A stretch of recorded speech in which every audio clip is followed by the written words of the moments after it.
Hopefully, Allan will come. Yeah. Hi, everyone. This is Norman Koshnick here from Eyes on Cricket. And we are joined by none other than Pretty Upala wearing a lovely, what's it, a mauve colour? What colour's that? Hot fuchsia. Hot what? Fuchsia? Hot fuchsia. My gosh. Sounds like one of the metal elements. Sounds like one of the Spice Girls. Maybe it is.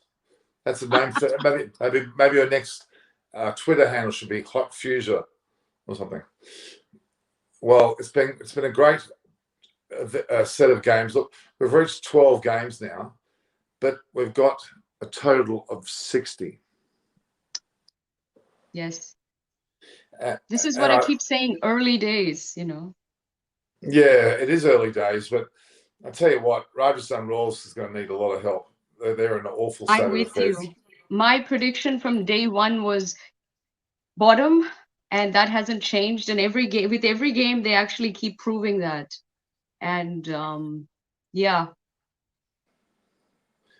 Yeah, it's a pretty when teams buy players by too much money, such as what Punjab Kings have done. They've spent millions on Meredith and Richardson, who are awful, absolutely awful. And then you have people spending money with what's his name, Morris. Even though he played well for one game, he played horribly today. Bastards are joining us too. Look at that.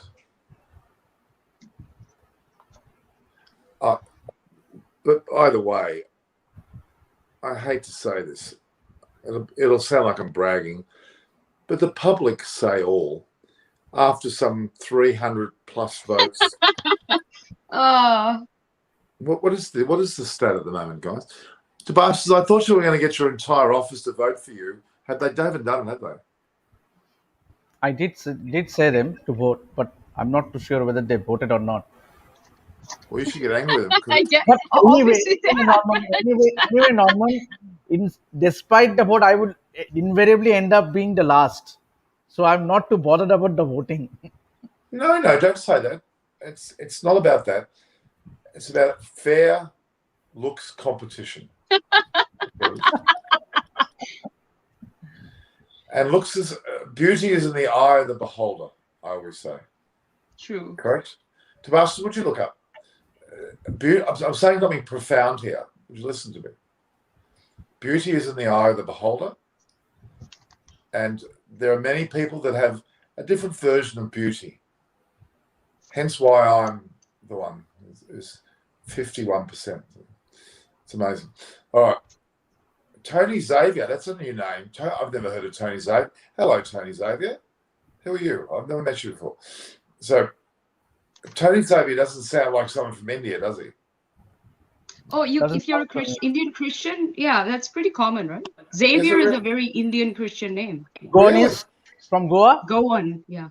Yeah. Oh, okay then. Oh, I stand corrected. I'm not just good looking. I thought I had some intelligence, but I must be just good. Oh, he's from London. Oh, okay. But you could be Indian. You're both wrong. I'm right. I knew he couldn't be from India. So Tony Xavier's from London. Wonderful, Tony. I'm glad. Nice for you to join. We'll hear more about you, Tony. We'll get you to talk about yourself a bit later.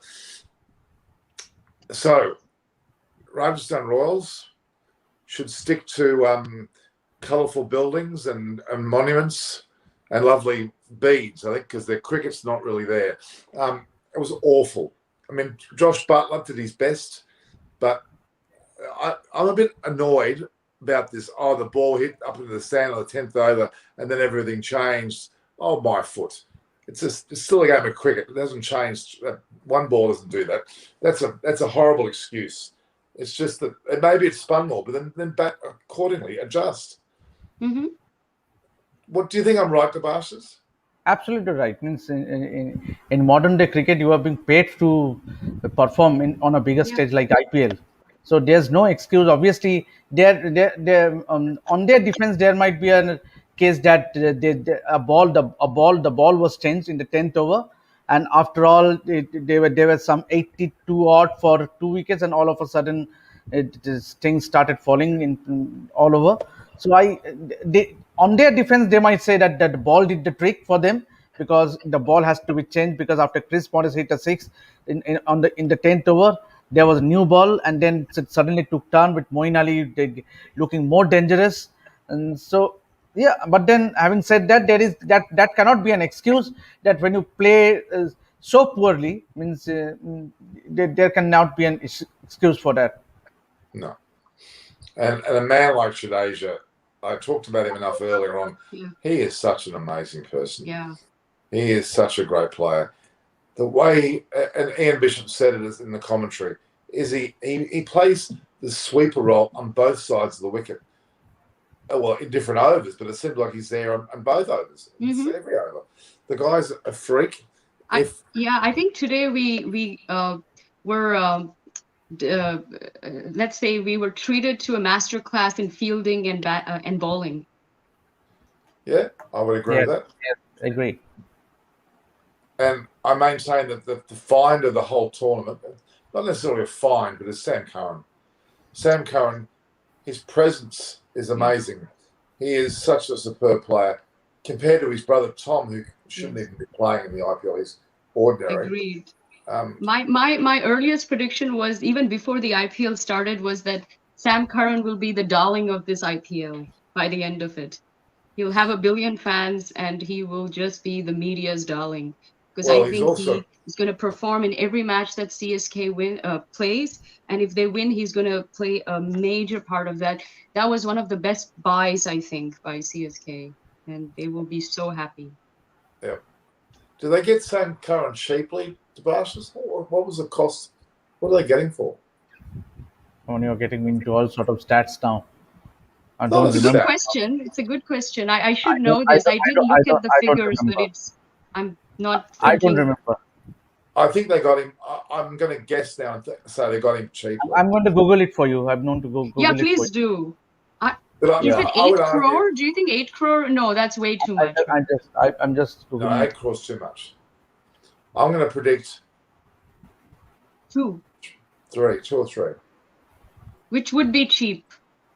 Well, compared to Meredith. Compared to 14. Meredith, Meredith. Are you kidding me? These people are. I'm surprised they even had that much money in the kitty. This is a very poorly, Rajasthan, right? They, it's not like they're the champions of the IPL. I guess they had good backers. I need to ask this question. Is there a salary cap? Is there an amount of money that they're capped to go no higher than, or is there no such thing? Good question. I don't think so. I think it's higher bidder takes all. Well, that's where they're making a mistake. They probably should engage some sort of a cap. Why? Because it just makes these situations. 5.5 crore. 5.5. Not bad. Yeah. 5.5 crore.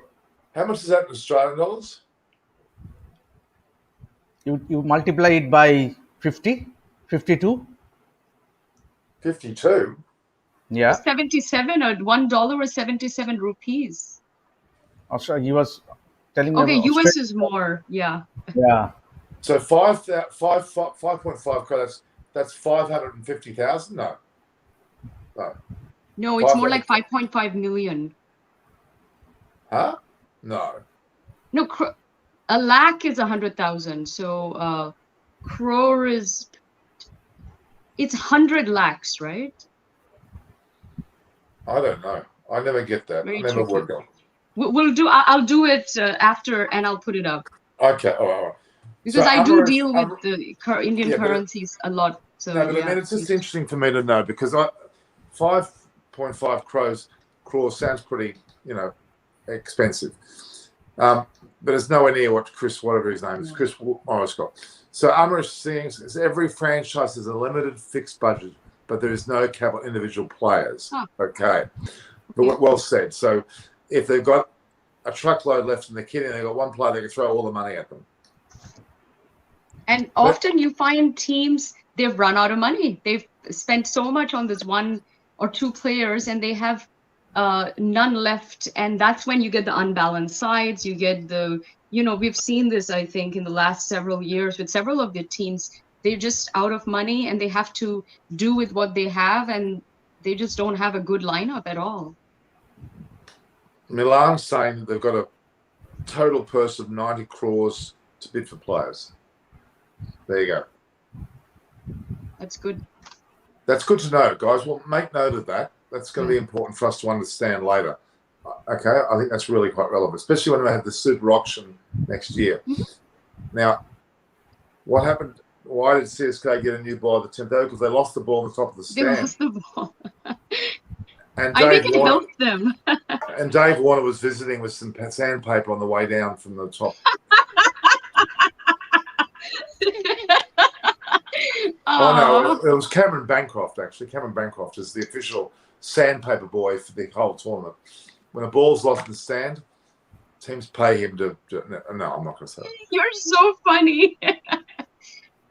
Oh. Norman, you can't be talking every time about sandpaper and David Warner. Ooh. You are an Australian. You are an Australian. Aww. Is there some law?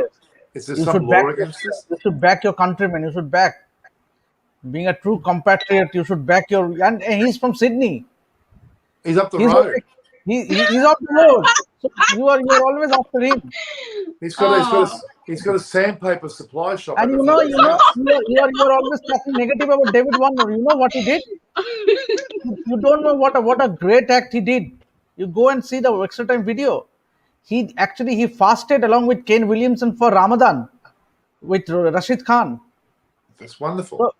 So he sets a great example. Did I say he doesn't set a great example?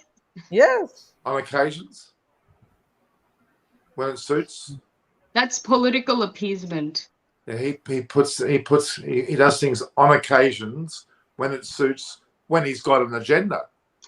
I agree with you, Norman. That whole TikTok garbage where he dances around to Indian music. You seriously think he's a TikTok fan? Or his daughters found TikTok and they showed him? Rubbish. His daughters are 3 and 5. What are they going, oh, hey, Dad, here's TikTok? I don't think so. Norman is on fire today. I love it. Balderdash. Absolute garbage. But that has been liked by most Indians. Sandpaper. Debashis, India is not a good barometer. We have a pathology. We will like anything that comes out of Australia. I'm totally against it. Sandpaper get. I totally agree with Norman. But then, David Warner, you cannot just you cannot just judge a man with his only one act. Debashis, who are you to tell me that? You're wearing a Chelsea hat. How can I take you seriously? Seriously. I may. Yeah. So I'm stuck. Debashis, can you read this? I can't. What does it say? Mr. Norman, you would have been a great comedian. Absolutely spot on. Yes, Acted for Hollywood. They missed a trick by not discovering your talent and casting you. Their loss. Thank you. I'll send more chocolates to Milan later. I've said this from day one that you would be an amazing stand-up comedian. In fact, it's never too late. I think you should take it up and you should do cricket comedy. I think there's a huge market for that. It's very lucrative. What? I'm not allowed to talk about sandpaper because Debashis told me to. What am I going to talk about? Love it. I think even the Aussies will go berserk. It's so funny. You know what I should do, Debashis? I should go back to that construction site where Dave Warner's building his property and put a sign saying sandpaper shop or sandpaper for sale or something. That's what we should do. Oh, it's so good. I hope he's watching this. Oh, don't worry. He'll chase me up the street if he finds me. I'll tell you what. I know exactly what Jimmy goes to. I visited to buy some lollies at the front counter. So that's why. Okay. All right. So to me, CSK are probably going to be around the 4th, 5th slot. Yep. At least once you're in the playoffs, 4th is first, quite frankly. But yeah. But I think that's where they're going to be. I think they're motioning very cleverly. But as you're saying, it's too early. I'm going to keep saying that because okay. All right. Listen, retained players get more money gradually. The likes of Kohli, Dhoni, and Sharma, they get at least they 18 are. to 20. You know how much they have earned? They have crossed 100 crores playing in the Yes, IPL. They are all 100 Dhoni crores. has and Kohli Dhoni, has. Yeah. Dhoni, Kohli, Rohit Sharma, all. They have Yeah. all crossed 100 crores. So 100 crores is it's 54 crores to get a $9.5 million property. So they're getting That's almost. They're probably getting a S-load of money. It's a lot of money. They're getting 18 to 20 million for playing for Yes. months. And to add to it, they have so many endorsements, Endorsements. and they have the central contracts. They are all in grade A plus, which means 7 crore guaranteed. Even if they are not playing, they are guaranteed of 7 crore plus with the endorsements, with the IPL. Oh, They did a poll once of the wealthiest sports people in the world collectively across and all sports. yeah, Amresh has just now pointed out Kohli is worth around 600 crores. Normal 600 crores. Yeah. And His personal worth. yeah, I mean, Yes, they're all, when you look, it's not just he's, the he's earnings from the plays. in the. I think he has made it to the list of Forbes the top Yeah, 100 yeah. This is what I expensive was saying. They sports did a athletes. poll once of the He's the lone wealthiest. cricketer. He's the lone cricketer in that list, with the likes of Ronaldo and the Yeah, Messi and the Federer Federer. Yeah, and yeah.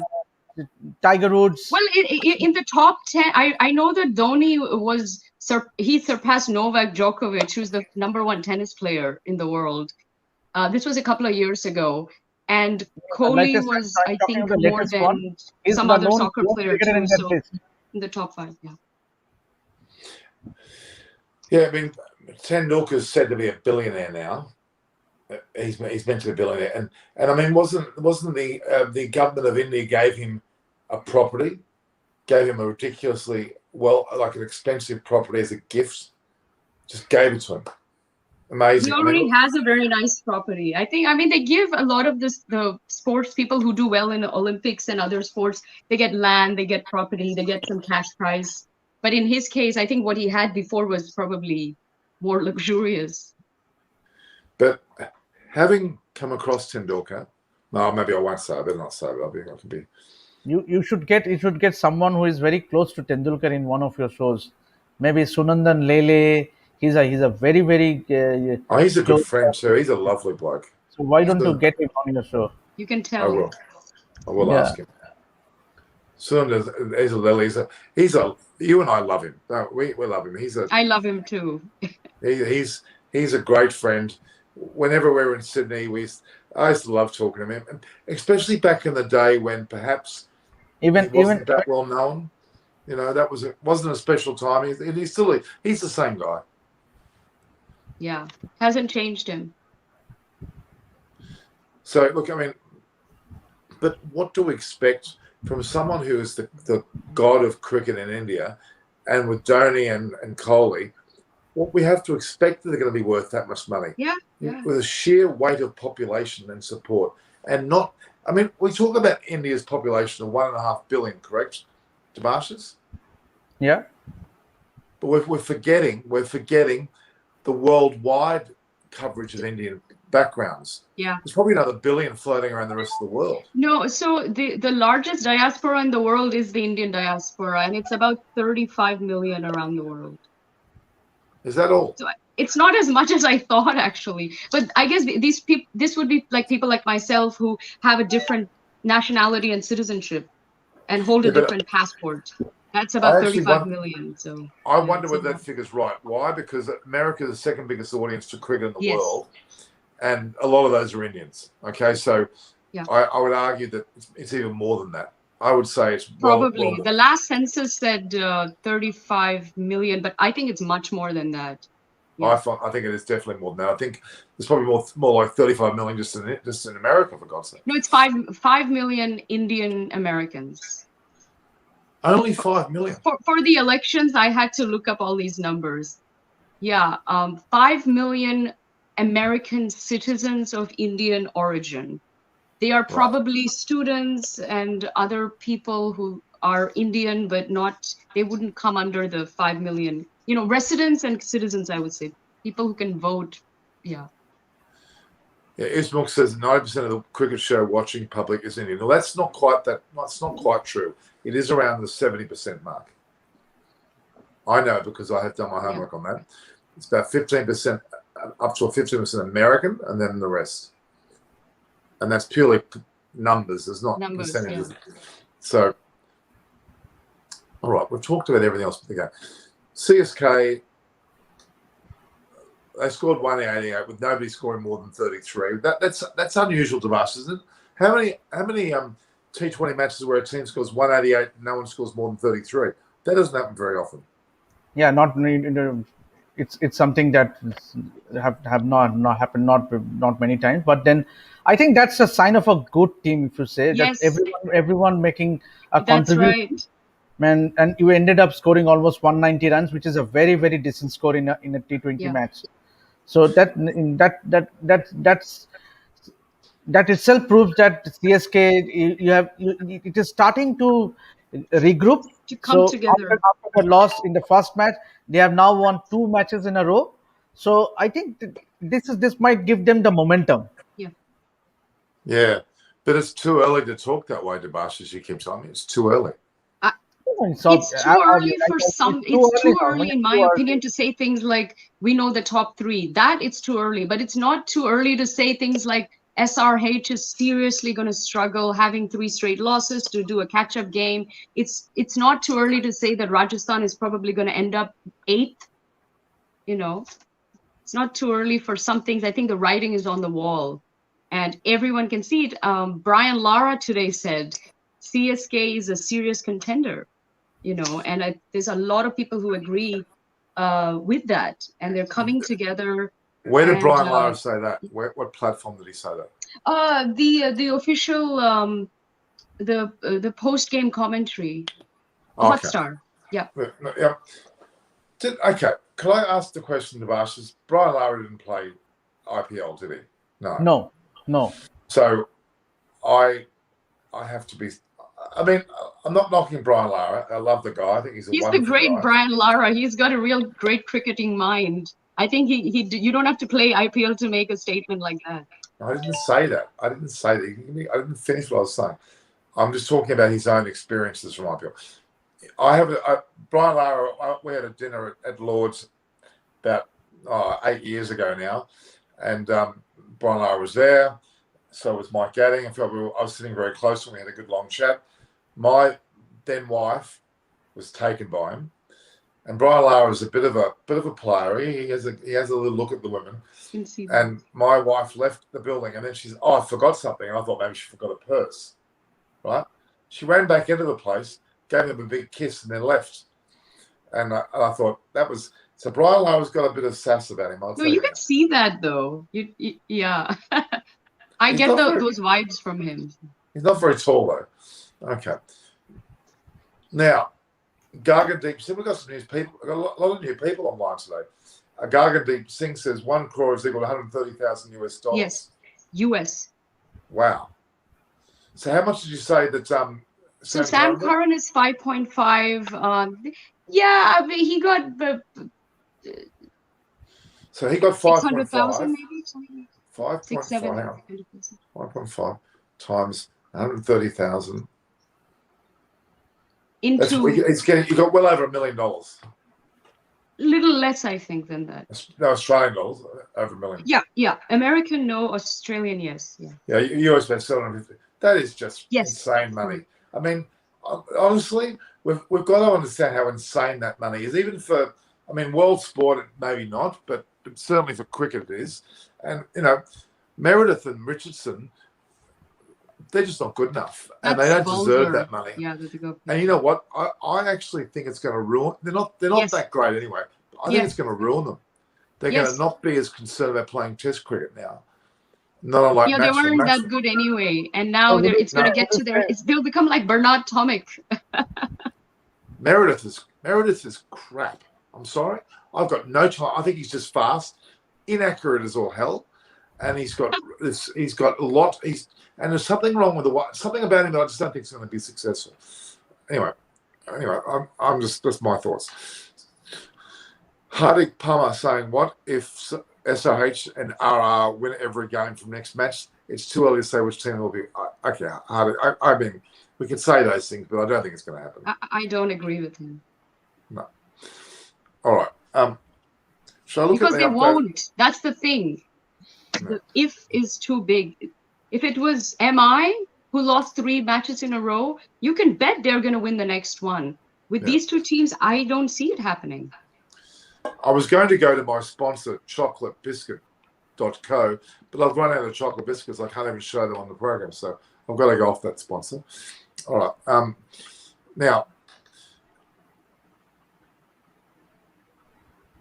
there, Gaghaneem Singh is, and he's complimenting me, but the reality is money ruins these players.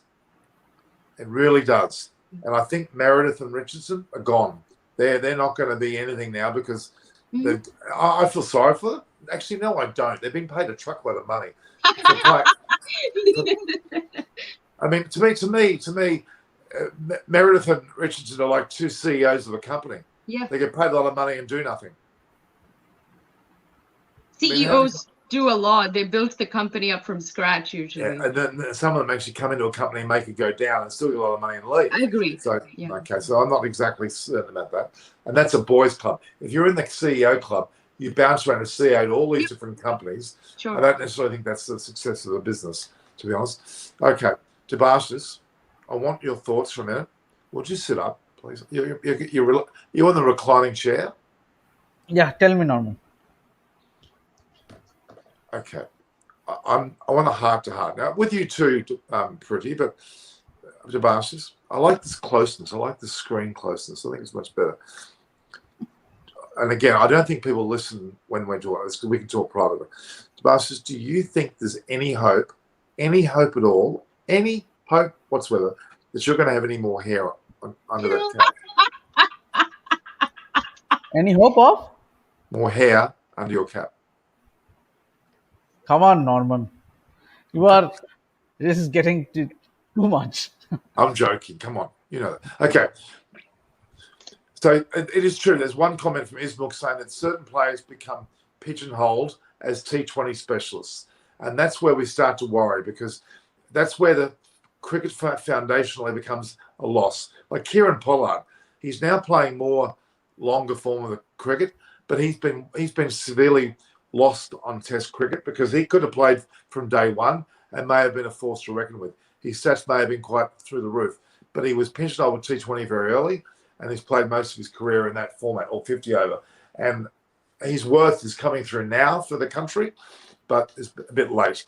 If you listen to Mervyn Richards, Debashis are pretty. They haven't got a high opinion of Chris Gale, I'm afraid, and probably of Pollard as well, because they realise that those players have probably undermined West Indies cricket. West Indian cricket has not reached the heights that it should have reached because a lot of these players like Bravo, Pollard, you name them, should have been available for Test selection each and every time, over and above playing other codes. Do you agree, Debashis? Absolutely. But then the fact is that, Norman, I would blame West Indies Cricket Board because they are not being paid as like other cricket boards. So is it not fair, Norman, to backing them? Because after all, see, cricket as a sport, you have a career for how many years? Say 14 years, 12 years, Maybe. Yeah. 12 years, 13 years, 14 years.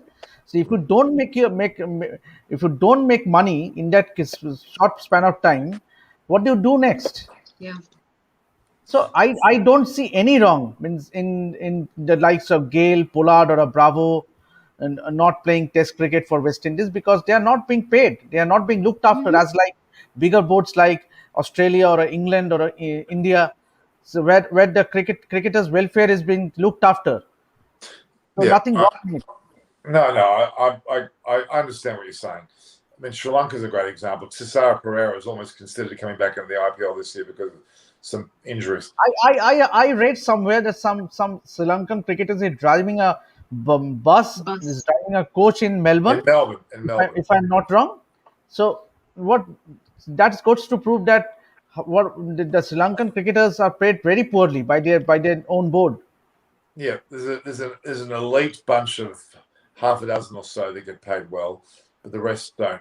You're And they right. don't have a T20. I think they started a T20 league, some Sri Lankan Premier League kind of a thing, but it did not go that well because see, so the, and you don't have many Sri Lankan cricketers playing in the IPL as well. Yeah. Yeah, Sri Lanka's an absolute mess, to be honest with you, because they pound for pound have probably got more talent than India for their population, which is 20 odd million. They've got Yeah, pound sure. for pound more. They've got a lot of ability, and they've got great players. They've got some great nurseries, but something goes dramatically wrong. They need a person like Arjuna Ranatunga back to run that country's cricket. I think they've got Aravinda De Silva floating around now. The best example about Sri Lankan cricket is Tom Moody is sitting in on selection panels as an observer. What the hell? Why are they doing that? Because they want someone who's actually not biased, trying to work out what's going on. That's disgusting. Yeah. No, I don't think there's any country in the world that needs an independent viewer of their selection panel to help them decide who they're Some doing. politician, And I think. to add to it, the selection. If you once a team is being selected, it has to be ratified by the government. I think some sports council or some just they had to The ratify president, the prime minister, basically.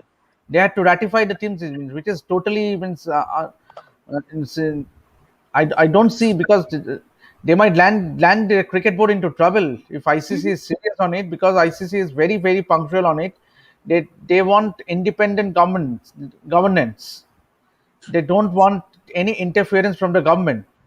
I'm Well, talking about the Asia Cricket Council is a good example because that was yeah. taken to Sri Lanka and very promptly, not long after, taken away from Sri Lanka because Mm. it's no longer the case because it was overwhelmingly, well, I'm going to use the word corrupt. Ramesh Ratnayaka, who I respect greatly, is an incredible man. He was the head of the Asia Cricket Council on stage when it was somewhat independent in, I think, UAE or wherever it was. He was brilliant. He nurtured a lot of those lesser countries. He is single-handedly responsible for that situation. And he never took, money was never his agenda. He was brilliant. The moment he left that, it went to pot. All of a sudden, Sri Lanka's got it, and they got it right next door to the Sri Lankan Cricket Board, and it was a schmozzle. Asian Cricket Council is quite potentially the most important council in the world. Why? Because it brings out about 20 or 30 nations that are growing, and they're amazing, like Oman and Bhutan Yeah. and Maldives. They have got the potential to make cricket really grow in countries that are not really, that cricket mad, and they're the ones that the future lies. You need it in the right hands. And I'll go to another body, USA.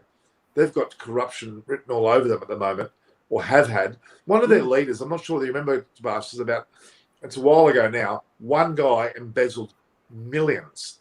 He was the head of whatever, cricket.org or whatever it was called. He embezzled millions. Oh, so sad. He took a truckload of the money. And now they've got a couple of rogue people. I'm sorry, they're rogue. There's one guy, I Yeah. better not mention what state he's in, but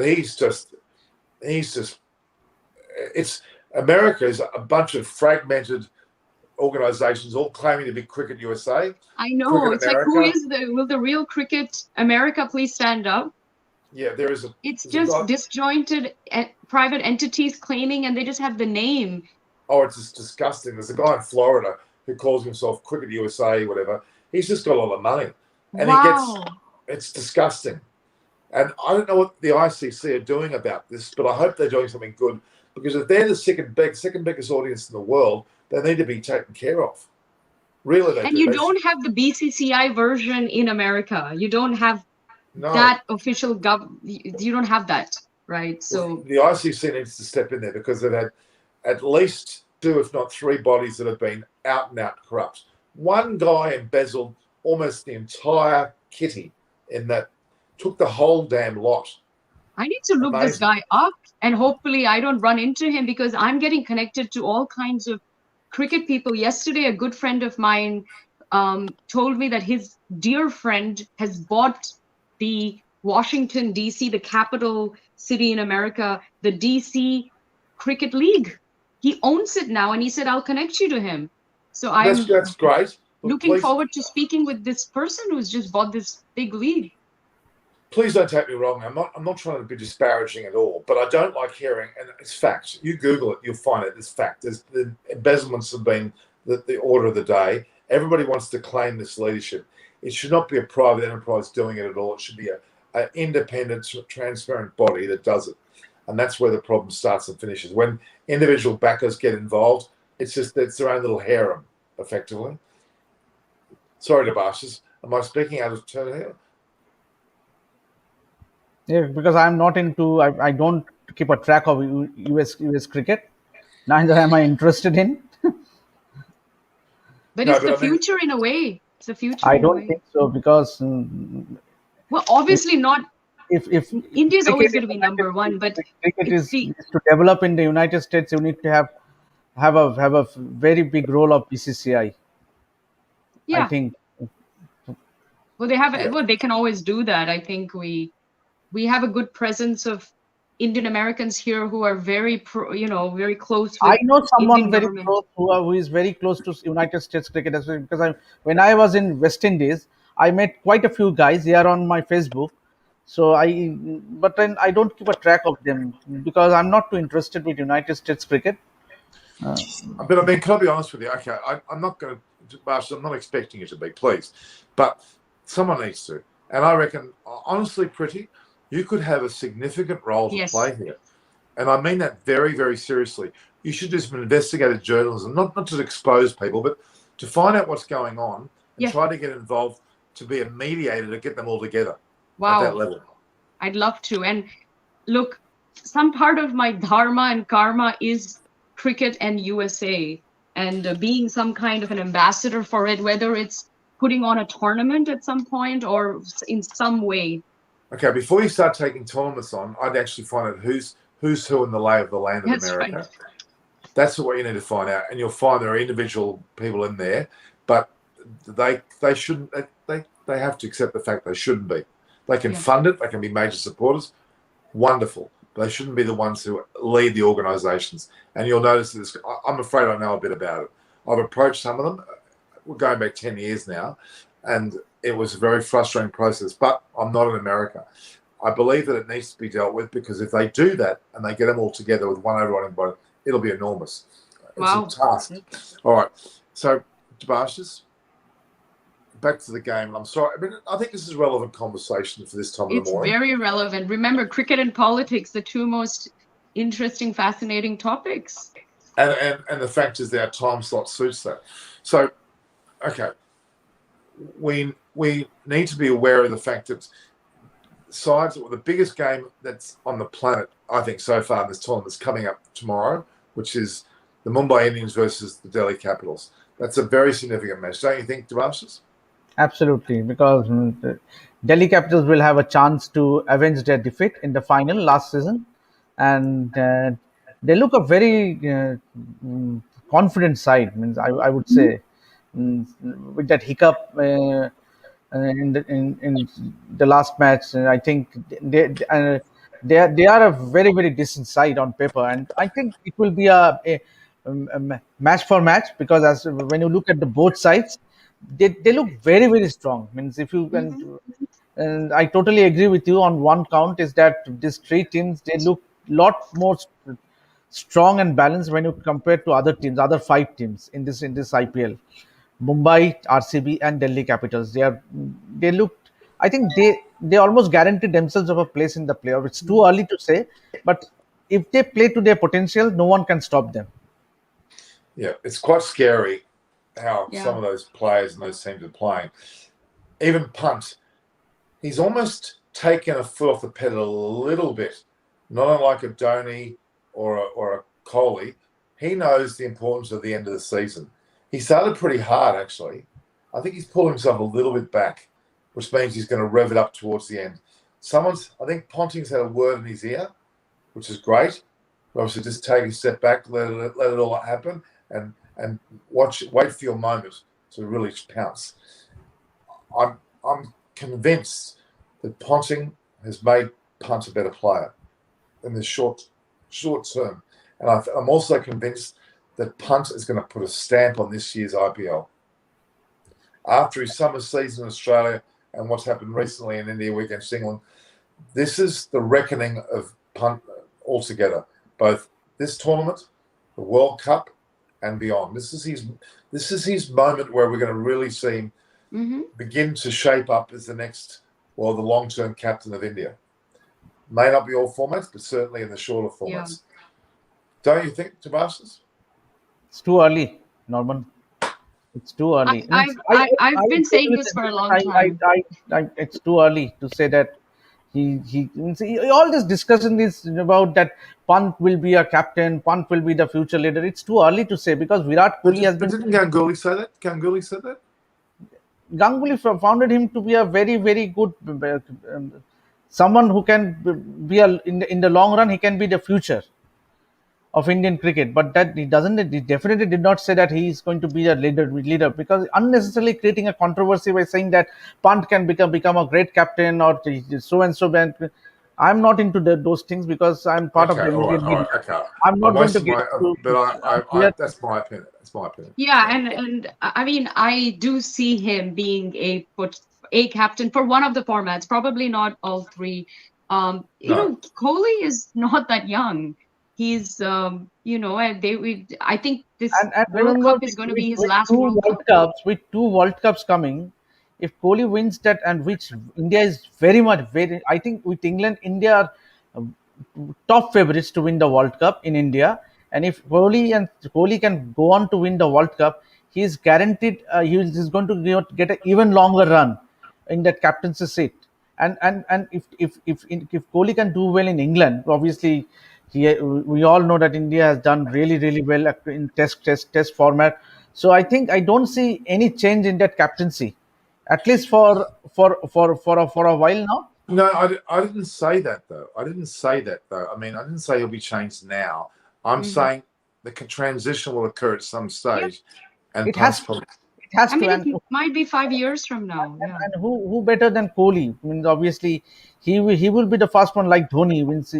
You remember he gave away the captaincy all of a sudden. No one have ever thought of Dhoni relinquishing this post and handing it over to Kohli in Australia. So I think transition will definitely happen, but this is not the point to talk about transition because as and when the time is no, it's yeah. But hang on, I never said he's transitioning next week. I didn't say that. No. 5 years from now, not this World Cup, but the next one. I think Punt will be the captain next week. I didn't say that. No, these are very important conversations to have. These are conversations that the BCCI is having, and the more ahead into the future that you can look at these things and strategize and groom young players and groom potential leaders, the better. This is what India had not done for decades, and finally I'm seeing them do it. This is a very, very good step. Absolutely. Yeah, I know that you don't like talking about this, Pretty, but ICC confident that UK red listing won't affect the WTC final. What are you, Tobias? Are you going to go to the final? I'm a bit concerned because that is what I have heard from few senior journalists. They are not going to allow Indian media, which is very, very depressing for me because I've been locked in my home since coming back from New Zealand, and I think India definitely, because the BCCI did not allow ECB to get the accreditation of England media. You know that India-England series at home, none of the English media, because BCB made a request to Indian Cricket Board to perhaps send a few handful of English media to come and cover the series, but BCCI gave them a thumbs down. So that might be the case when it comes to political Indian media, more than anything. Indian people, and I think. But hang on. But if I'm being really honest with you, Tobias, health comes first. We know that. Okay. 100%. 100%. Yeah, but secondly, the way that the emergence of Indian media, the world media, and world working conditions is concerned, these platforms are the future until we get the health problems sorted out. Sure. People will be confined to Zooms and Skypes and StreamYards, and Norman's new platform, Norman.com. No. The reality is there'll be plenty of that's the way to go. I don't think that's necessarily a loss. The only loss is that we don't get you talking to a player firsthand. That's probably the only loss. But I think the way that the trend is, you'll find that these platforms will take over. Even had the media traveled across, They wouldn't be allowed anyway. for BCCI, no Indian player is ever allowed to get interviewed during the course of a series. Yeah. 7 days prior to a series, 7 days after the series gets over. That's a contract. They sign a contract with the Indian Cricket Board. None of them are allowed to talk to any single media. So what's Ashwin doing? What? He's He has not his- interviewing players. He has his own YouTube channel. He has his own YouTube. Why does that make that? Why is that an exception? No, it's not a official media company.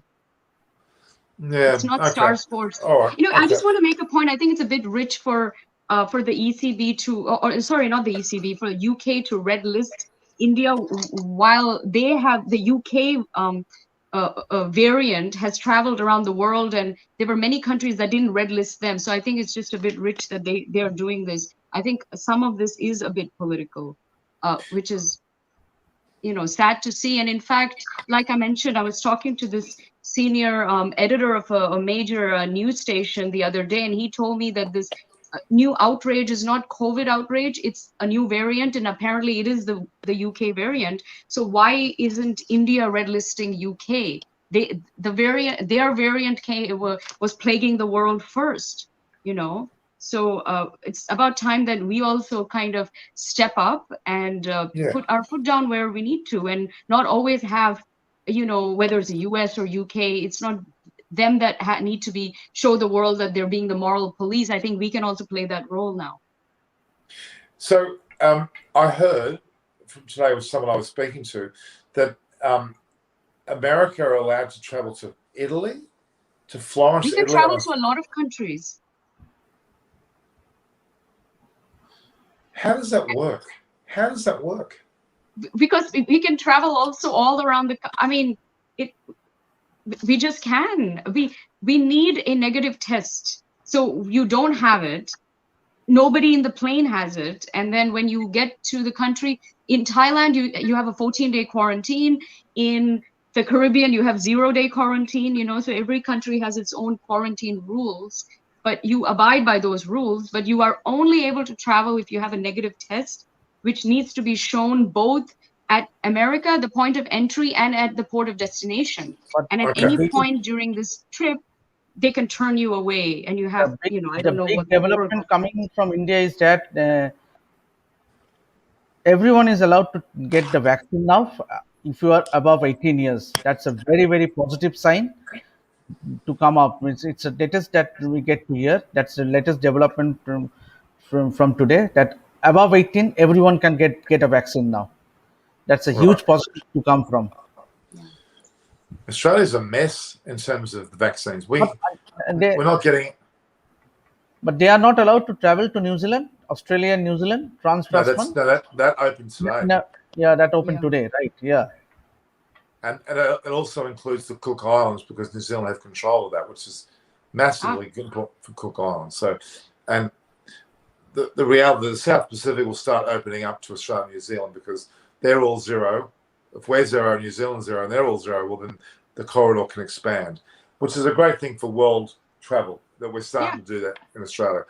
At the moment, Australia is ridiculous. People are going to Perth, they're going to northern Queensland, they're going to Tasmania on holidays, people are climbing mountains everywhere. Australia's going nuts with travel at the moment. All these people are, travel. In fact, the next couple of days, I might be on the Gold Coast, guys. Wow. So I'm thinking about it, because I'm a jet setter type person. Yeah, so. I know. You're competing with me now. Let's not start that. 103 countries. Yeah, you did beat me by 3. You did beat me. I might beat you this year, though. You reckon? It's only 3 more places. I can do three places in 2021. So if you can do 3, I can do 33. But will you? Maybe All right. not. You go, yeah. Well, let's just take each other on there. Huh? All right. So is Mooks many county games are now being broadcast by county teams on their respective YouTube channels, some getting thousands of viewers. That's an interesting contrast. It seems to me that people, even Chris Vernon's Seven Oaks Vine have got their own thing going on now, and he wants me to promote that. I'm wanting money from him because I'm not going to promote him all the time for nothing. No, the fact is it's something that's it's great. Cricket will always be a niche sport. Cricket will always be a sport that people will watch. It's true. Okay. Robert Sharma has won the IPL in 2013 when he was relatively young, not as young as Rishabh Pant, but still not fully experienced at this stage when he was 25 years of age. So what Milan's saying to us is that Pant's got the time and the ability to do that now, effectively. All right. Debashis, you look cranky.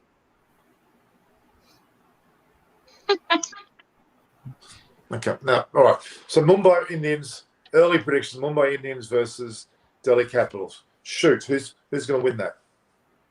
Mumbai. You know what I'm going to say. It'll be a good test, actually. It's a precursor to a potential final, for sure. Absolutely. Whoever wins this match is really setting the stage for things to come. And I think when the strongest teams, compete, then we know where everyone stands. And I think tomorrow we'll find out exactly where these two teams stand. As long as they're both sort of bringing their A game, because sometimes you have a situation where the team just doesn't fire, but actually has it, and in future they may. So if they both compete at a high standard, it'll be pound for pound. Then we'll see who's better. I think MI will just has that experience and more victories under their belt to come through in those crunch moments. So yeah. Yeah. Okay. So my thoughts there are that the team that wins, it's not just the fact that they win, it's how they win. Yeah. If they really put a stamp on the other side, that's where the significance of this game is. Delhi Capitals has to come out and absolutely thump Mumbai Indians. I really think they need to do that. As long as Mumbai Indians don't fox with them and play a lesser game, that could happen too. Mumbai Indians might decide this is the game they're going to allow to slip. Who knows? Because in fact, it doesn't matter in the end who wins this match, but I think it will be a stamp of it. Pollard, Pandya, Kishan have not fired yet. Mumbai Indians can only get better. That's true. I mean, there are some distinct players that haven't fired yet.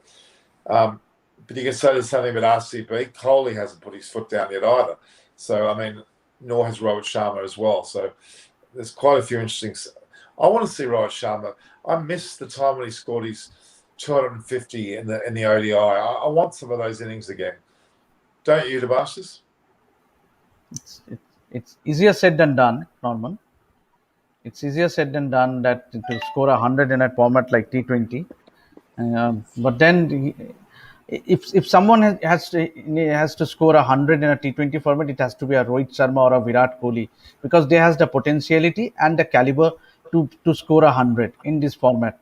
Because and both of them now have opened in the IPL, are opening in the IPL, so they have a good chance of getting a go. If they get a go and if they play accordingly, I think they can easily score 100. They can easily score on their given day. They can easily score 100. I don't. I almost think this tournament needs that. I actually think that they need to, on the best platform, do that. It's almost like the whole IPL needs them to do that. No matter what team. I think these last few matches has been very so as to win. It has not generated that much. The hype that IPL matches create. Means last season we had so many super overs, matches going down the wire. That is all what IPL is all about. Means that tension, that build up. Means I am not getting the recent few matches has been so boring. Are they playing too many too frequently? I reckon we've got to revert. I totally agree. It has been an overdose of cricket. It's right from last year's every day. That's good though. Honestly, every other sport in the world is struggling. They haven't played in a year and a half, and you have a This is no, amazing for the world. but you need to. I mean, viewers actually need a break on occasions. Yeah, but Okay. not everyone watches everything. No, well, we do. We do. Yeah, but that's why it may be an overload for you. It's not for the average cricket Fair fan point. out there, not at Fair all. point. Fair point.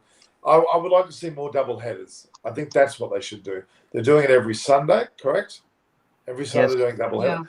I think they can. Why they should do more double headers? Because the different time zones creates different matches, Yes. due or not due. That's what I think is exciting. The teams have to really adjust to that. Not all they only play night, which they're playing at night. So to me, I think they need more double headers. What's That wrong would with be that? exciting. I actually thought that today's was a double header. I thought it was 2 double headers in a row. I didn't realize it was not. So this is okay. Yeah, I think that's fair I point. agree. Yeah. I have to say, not everybody is crazy about high-scoring matches full of 4s and 6s. There are many people who like tight matches, who like low-scoring, intense games. There are people like myself love collapses. I prefer if it's boom boom. That's action for me. That's where the action is. It's not, oh great, they made 250, and no, it's like when the whole thing goes unravels in front of your eyes. And for me, you may think it's boring the last few games. I don't think so. I think it shows that one team overwhelmingly outperformed the other. I mean, today, look, CSK wiped the floor with Rajasthan. Incredible bowling and fielding. I prefer seeing that than a tight game, and the Rajasthan almost made 200 and just kind of lost it in the last over, just didn't get through the line. So I prefer the kind of games that we had today, actually. That's a very interesting perception of the game, because I would never agree with you normally, but the way you described it just then, it makes sense. Don't you think, Devashis? You and I probably wouldn't agree with that normally. I won't agree. I would definitely love to see because that's what people pay money for. Is to to see a lot of sixes, to see the players like Kohli's and the Rohit Sharma and Butlers and name it Hardik Pandyas, the Pollards. They want more sixes, and because that is the entertainment for you. I'm most disappointed that Chris Lynn is not in the side every single game, because he on his day is the most exciting six hitter in the world. Now he's playing second fiddle to De Kock for some reason, and it annoys me. And I'm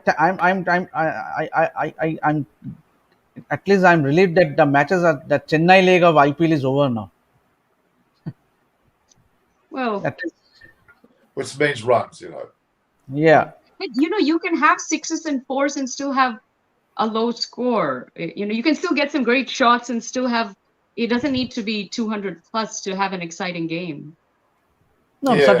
certainly not. You can also have a exciting game even if you score 150. But then people get to see entertainment, and Yeah, and but for some people like myself, the collapses are entertaining. Much more. That's when your heart is in your hands. Not when, oh great, here everybody's on a roll and just sweep shots and stuff. But today's match was not a exciting thing to watch, because it became agonising towards the end, because one side had clearly won the match and the other side was just surviving Well, to the it's last over. agonizing it wasn't agonizing for me. No, but hang on. Let me finish my point. The game, when a team's just struggling to get the total and they're 30, 40 runs behind and they stuff around and they get close and it peters out, that's not an interesting game, no matter what. What you're talking about is a team on a good score and then collapsing. That's It's different, yeah. Today was not a collapse. It was just No, it wasn't. But they started off pretty strong. I mean, 188 is not a huge score. I think what the missing thing in this conversation here is you're not appreciating the incredible bowling and fielding by Chennai that put Rajasthan in that place. They're not. They didn't just show up with thinking that they were going to go that way. They were forced to play poor shots, and just they had a couple of spells, right, where the wickets fell, and that's testament to great bowling and fielding, and that's very exciting to You watch mean to for say, any viewer. I can tell you. a bowler of the caliber of Moeen Ali is a great bowler? Of who? Is Moeen Ali is a great bowler No. any day? Huh? You mean to say he's a brilliant bowler, a great bowler? I totally disagree. Yeah. He doesn't even get a chance in the England side. Yeah, but does he need to be great elsewhere I to do don't think well in a game? I don't because the think so. conditions were heavily in favor of spin bowling with the change of ball in the 10th over. Mm, Suddenly things started looking all different. Means there was a lot of dew, so I don't think that helps the spinners. But No, but okay. I you mean, know, it's look, very hard. This is the only twice that a team bowling second has won. Usually, when you win the toss, you know, your chances of winning the game are massive, and bowling first, uh, your chances again are big. So I think what they did today was actually only the second time so far. So that's yeah. pretty good. They Look, defended well. look.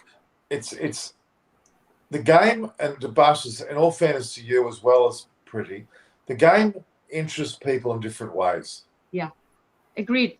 I think you and Debash and I are probably more purists. We want certain things because we believe in it. And a person who is not necessarily not a purist but has a different perspective. Yeah. What you're saying pretty does make Yeah, sense. and there are It's, many people who think like me. That's the point I want to make. It's yeah, I not think you're right. in I think fact, you're the right. There are purists people. would be more purists by nature are more.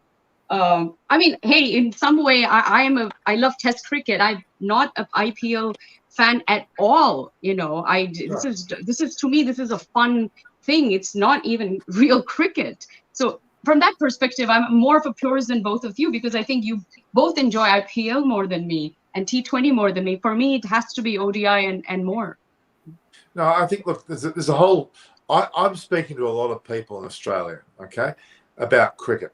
And when I hear them talk, they, because of what happened in Australia with India, they're now focusing more on India all round. Yes. There are people that are drawn to India this season more than ever. Yes. Probably because of me talking on the streets of Coogee, I don't know. But the fact is that the reality is, Masters, there are more people talking about the IPL this year in Australia. Maybe early on it was interesting to them, but there are more people because of what happened in Australia. The bowlers of Washington and Thakur and Natarajan, that's drawn our interest to India. There's no doubt. And that's a great thing. Cricket has a renaissance in cricket, period, has happened over the summer. And because of India and towards India. And they go, okay, well, there's no cricket here. And we've got no cricket here other than a domestic final, which was a bit of a fizzer. Did you see Adam Holyoke? All these photos that he sent me? Cute. He was so proud. He sent me some sneaky photos to put up. And that was great. He really One hell of a shield. It is. It's the best Shield trophy in the world of cricket. In terms of history, it actually outranks the Ashes by a country mile wide. Because we used to play before we were a federation of a country in 1901. We played for something like a Sheffield Shield. It was state versus state. There was no such thing as playing for Australia. Very interesting. And in fact, you could argue, and it's not the case, we could have had 6 countries in Australia. New South Wales could have been a country. Wow. Queensland could have been a country. And imagine if that happened. Well, it would have been a very imagine New South Wales playing against England as opposed to Australia playing England. Wow. It was very, very possible. And at the SCG, they've got trophies of intercolonial. There was some term for it. That sounds so bad.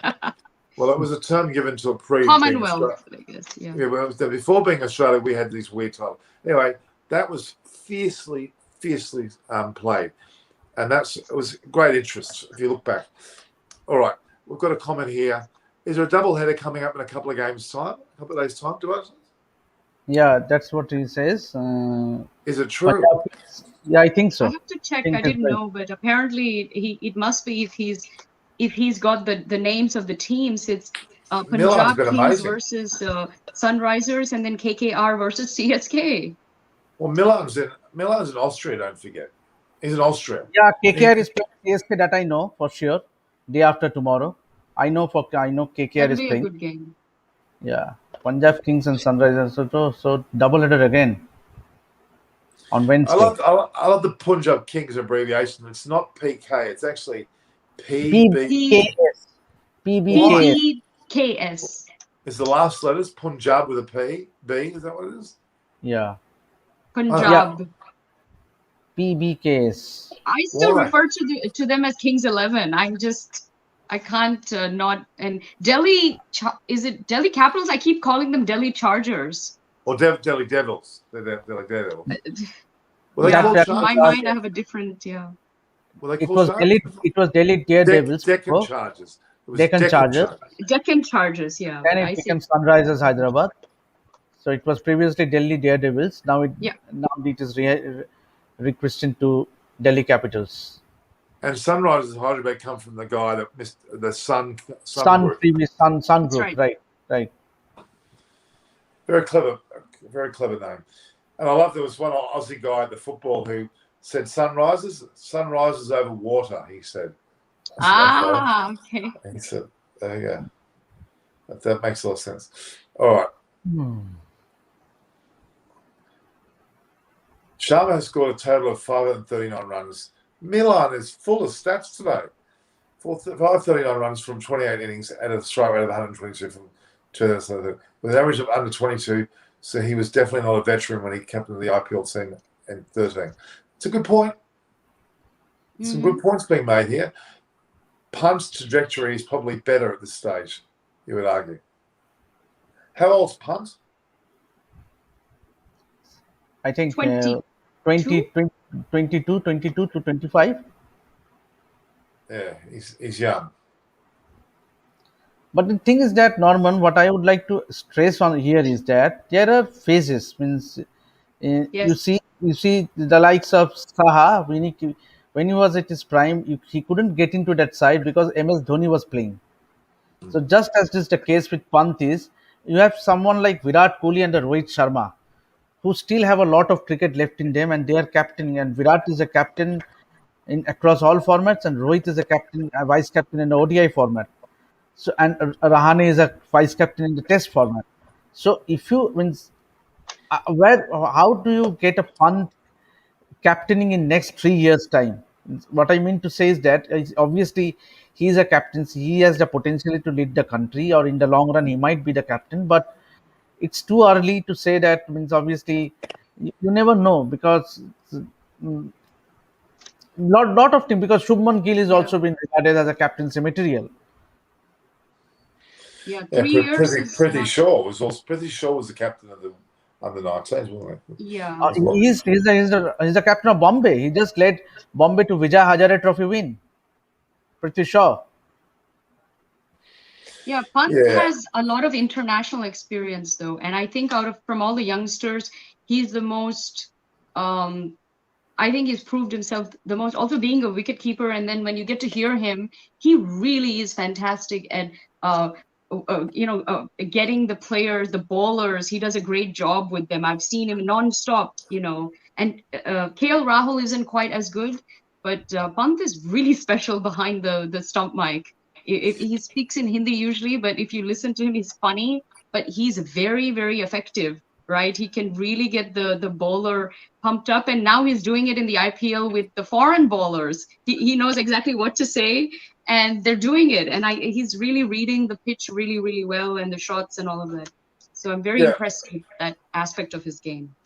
The reality is, Tobias, no matter what you're saying about Kohli and Sharma and all that, Punt is actually a match winner. Agreed. Yeah, no two ways about it. Everyone those players end up being captains. Yeah. I'll tell you. They're actually all match winners, all three, But I think 3 years it's too soon. 5 years, yes, I see Pant coming in 5 years. But the last couple of series, especially the Test matches in Australia and the recent ODI and T20s, Punt come into his own. Yeah. And I'm just excited for the man. I think he's great. I am too. I love him. I want to see him do well. All right, Debashis.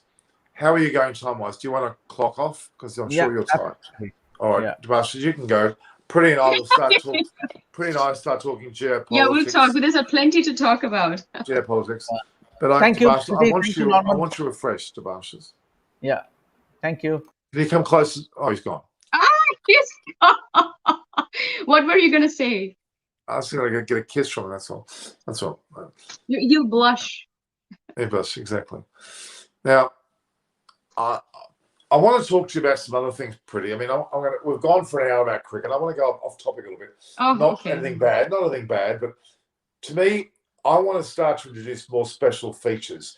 That means we're talking about IPL, not to death. It's important, yes, but I want to introduce more insightful discussions. I want you and I to organise an interview with Mervyn Richards. I want to get into his life. Okay. Yeah. So that's what I want, a weekend thing. Maybe whether it's this weekend, I don't know. Yeah. I want a good long chat to Mervyn Richards about his thoughts on life, about cricket, about the impact of cricket on his family, about the relationship he has with all sorts of people. He was a senator. He was a man who has, or might even get Ronan Matthew to talk about his book in more depth. I want him to talk about the life in Antigua, the reason why it's a great place to visit, the cultural spirit. It's a very spiritual place. It's a very calming place. I want to get into all sorts of levels with him. So we need to organise that. That's your task. You and Mervyn Richards, because we need to explore that. We want to highlight countries in cricket, and there are several islands in the West Indies. We're going to start with Antigua. We're going to we might get Brian Lara for Trinidad. We might get Darren Sammy for St. Lucia. We might get, Chris Gale, if we can get him, maybe not, for Jamaica. Let's do that. Let's get that. Then we might move on to a Sri Lanka or even in India or the USA. There's so many special features that no one's really doing at the moment that I want to do. And we've got to expose to these people. And we don't want to just get Mervyn Richards to talk about the IPL because that's not his forte. Let's be honest. Nor is it David Gravely's forte either, really. I agree. So we're wasting David Gravely and talking about that. He wants to be part of this. We should sit David down and have a chat about, maybe not selections, because I was on extra time today and we had one of the selectors there, a guy called Devang Gundy. And I mean, they're not very keen to talk about too much, but David Gravely will certainly talk about his relationship with Princess Diana. You know that, don't you? He was on that wedding. There's opportunities there that we're missing with people, exposure to these people. Brad Hogg about life in India. He's experiencing it. He's 50 years of age and he probably could still be playing IPL if he was allowed to. Those sort of special feature interviews I'm going to get you to do. And it's not just you. We've got other people who are going to help out as well. We're going to get different. I think you may have seen another girl called Anisha, who's based in India. She may do some with various Indian players because she's physically there. We might get her to start with Kolkata. I wanted to target Ganguly, for example. She could do it because she's physically in the same state and maybe able to get him in the same room. Sure. That's what we need to do. I think that's where I want to head. I want to talk about cricket like we are, but I don't want it to become a drudgery where we're doing the same thing monotonously because it becomes very difficult. And people go, Norma's going to be talking about the IPL again, which is not a bad thing. We need to do it, but we need to branch out and for all sorts of reasons. And I'm asking, and you know these people now, so let's tee up a proper interview with Mervyn Richards at length at a time that it'll suit you both because you're both in similar time closer. zones. Yeah. And make it as long as you want. Okay? Get into it like this. There's a thing called ovals, which is you got to do. You know what ovals is? It's a special group that they had. You watched my video the other day. I spoke about it at length. There's a lot more in that. The culture of an area, like an enclave of what became the cricket epicenter in the West Indies of the most highest caliber. We need to get into that. I mean, similar with Dhoni with his area. Where was he from again? Jharkhand. Sorry? You're asking me where is Dhoni from? Yeah. Jharkhand. Where's that? There's another name I remember. It's up closer to the Himalayan region. It's But North. there's another town that's mentioned as well. I can't. Uttarakhand. Okay. Well, that's in Uttarakhand and discussion. Jharkhand are different, two different. Pant is from Uttarakhand, actually. Well, see, that says a lot, doesn't it? I mean, that says why we got those sort of players. Small cities, Let's yeah. let's get into that because I don't think there's enough people. In fact, Yeah. I don't think anyone's doing it, to be One of the honest. reasons why I am also branching out with my own show and platform with, the cricket and politics and all of that, because that's very unique.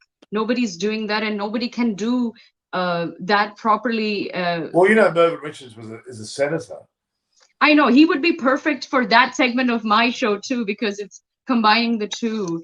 We're going to do it for my that's what platform. I'm. You can use it for your platform as well. Yes, absolutely. We can We'll do collaborate a on joint that. thing, Yeah. because I think this is where also I become a unique entity, because I do things that nobody is doing, and probably no one wants to do, because it's too intense, and also nobody could do justice because I have a background in it. You need to really do a know video what you're now talking for me that promotes this whole thing. You need to do a little promo that we need to start to talk about this. Okay, we then need to put that on the air and get it out there, because I think at the moment there's a lot of people doing some very good things, but there's also a lot of sameness going on.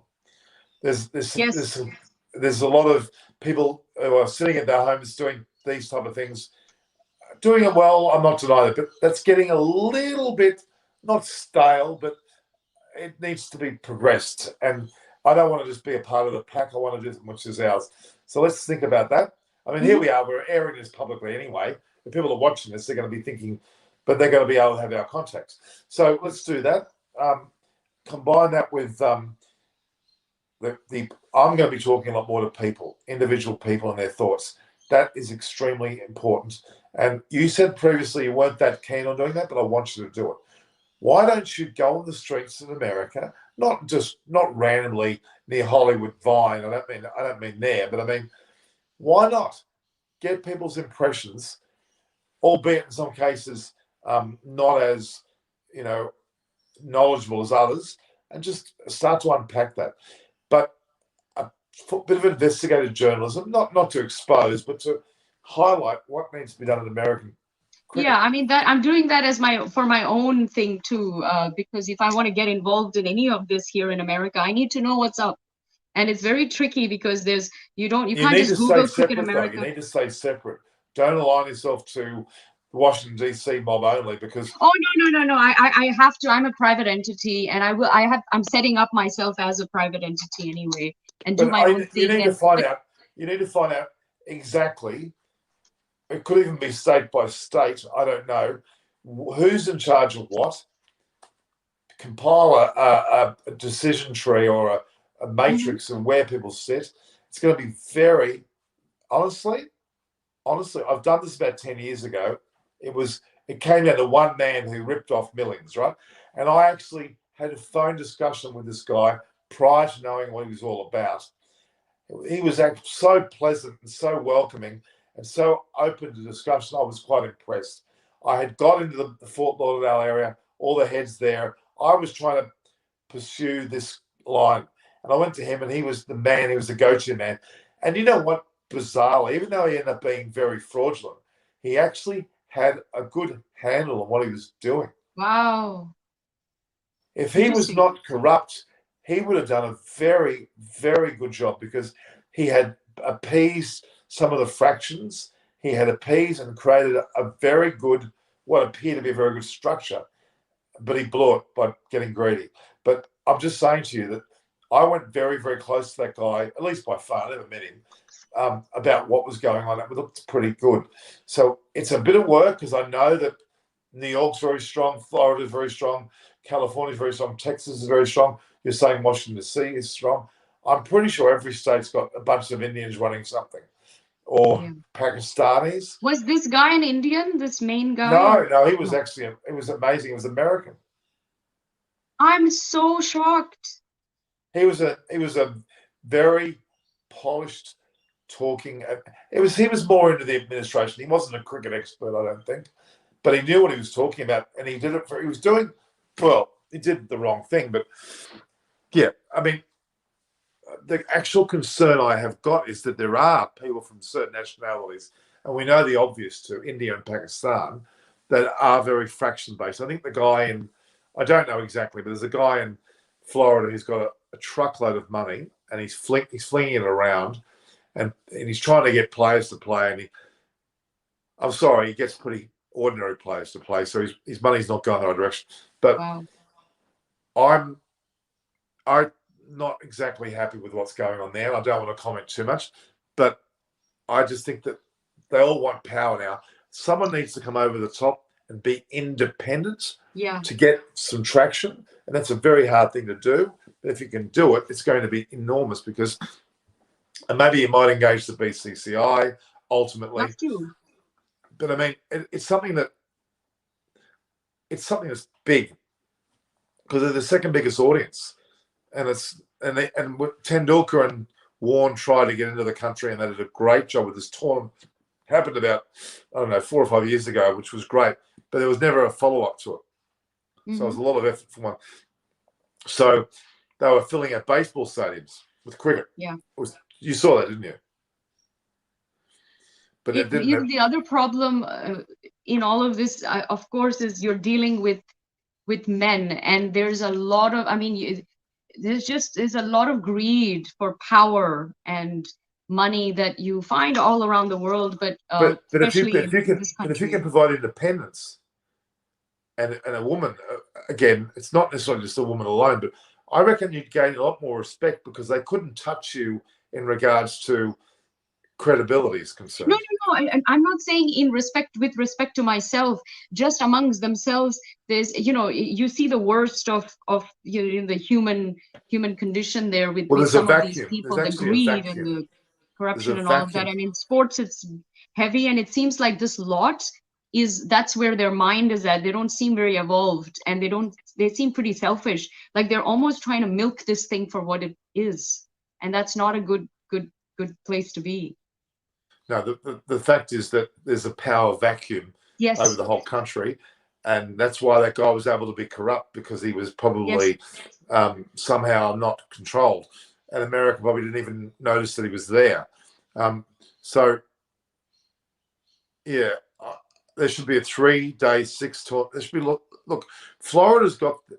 Forgetting this man I mentioned, there's a guy. I'm not going to mention him on there, but there's a man that I mentioned who I don't think that much of. He's got money, but Fort Lauderdale is an incredibly strong spot. They've actually got their act together. Jeff Crow, who's obviously ex-New Zealand cricketer, is amazing. They've got the best people there are the West Indians and some of the local. I think it's Broward County. The guy that county is every election season. That's the hot potato. They always go for recounts. Yeah, crazy.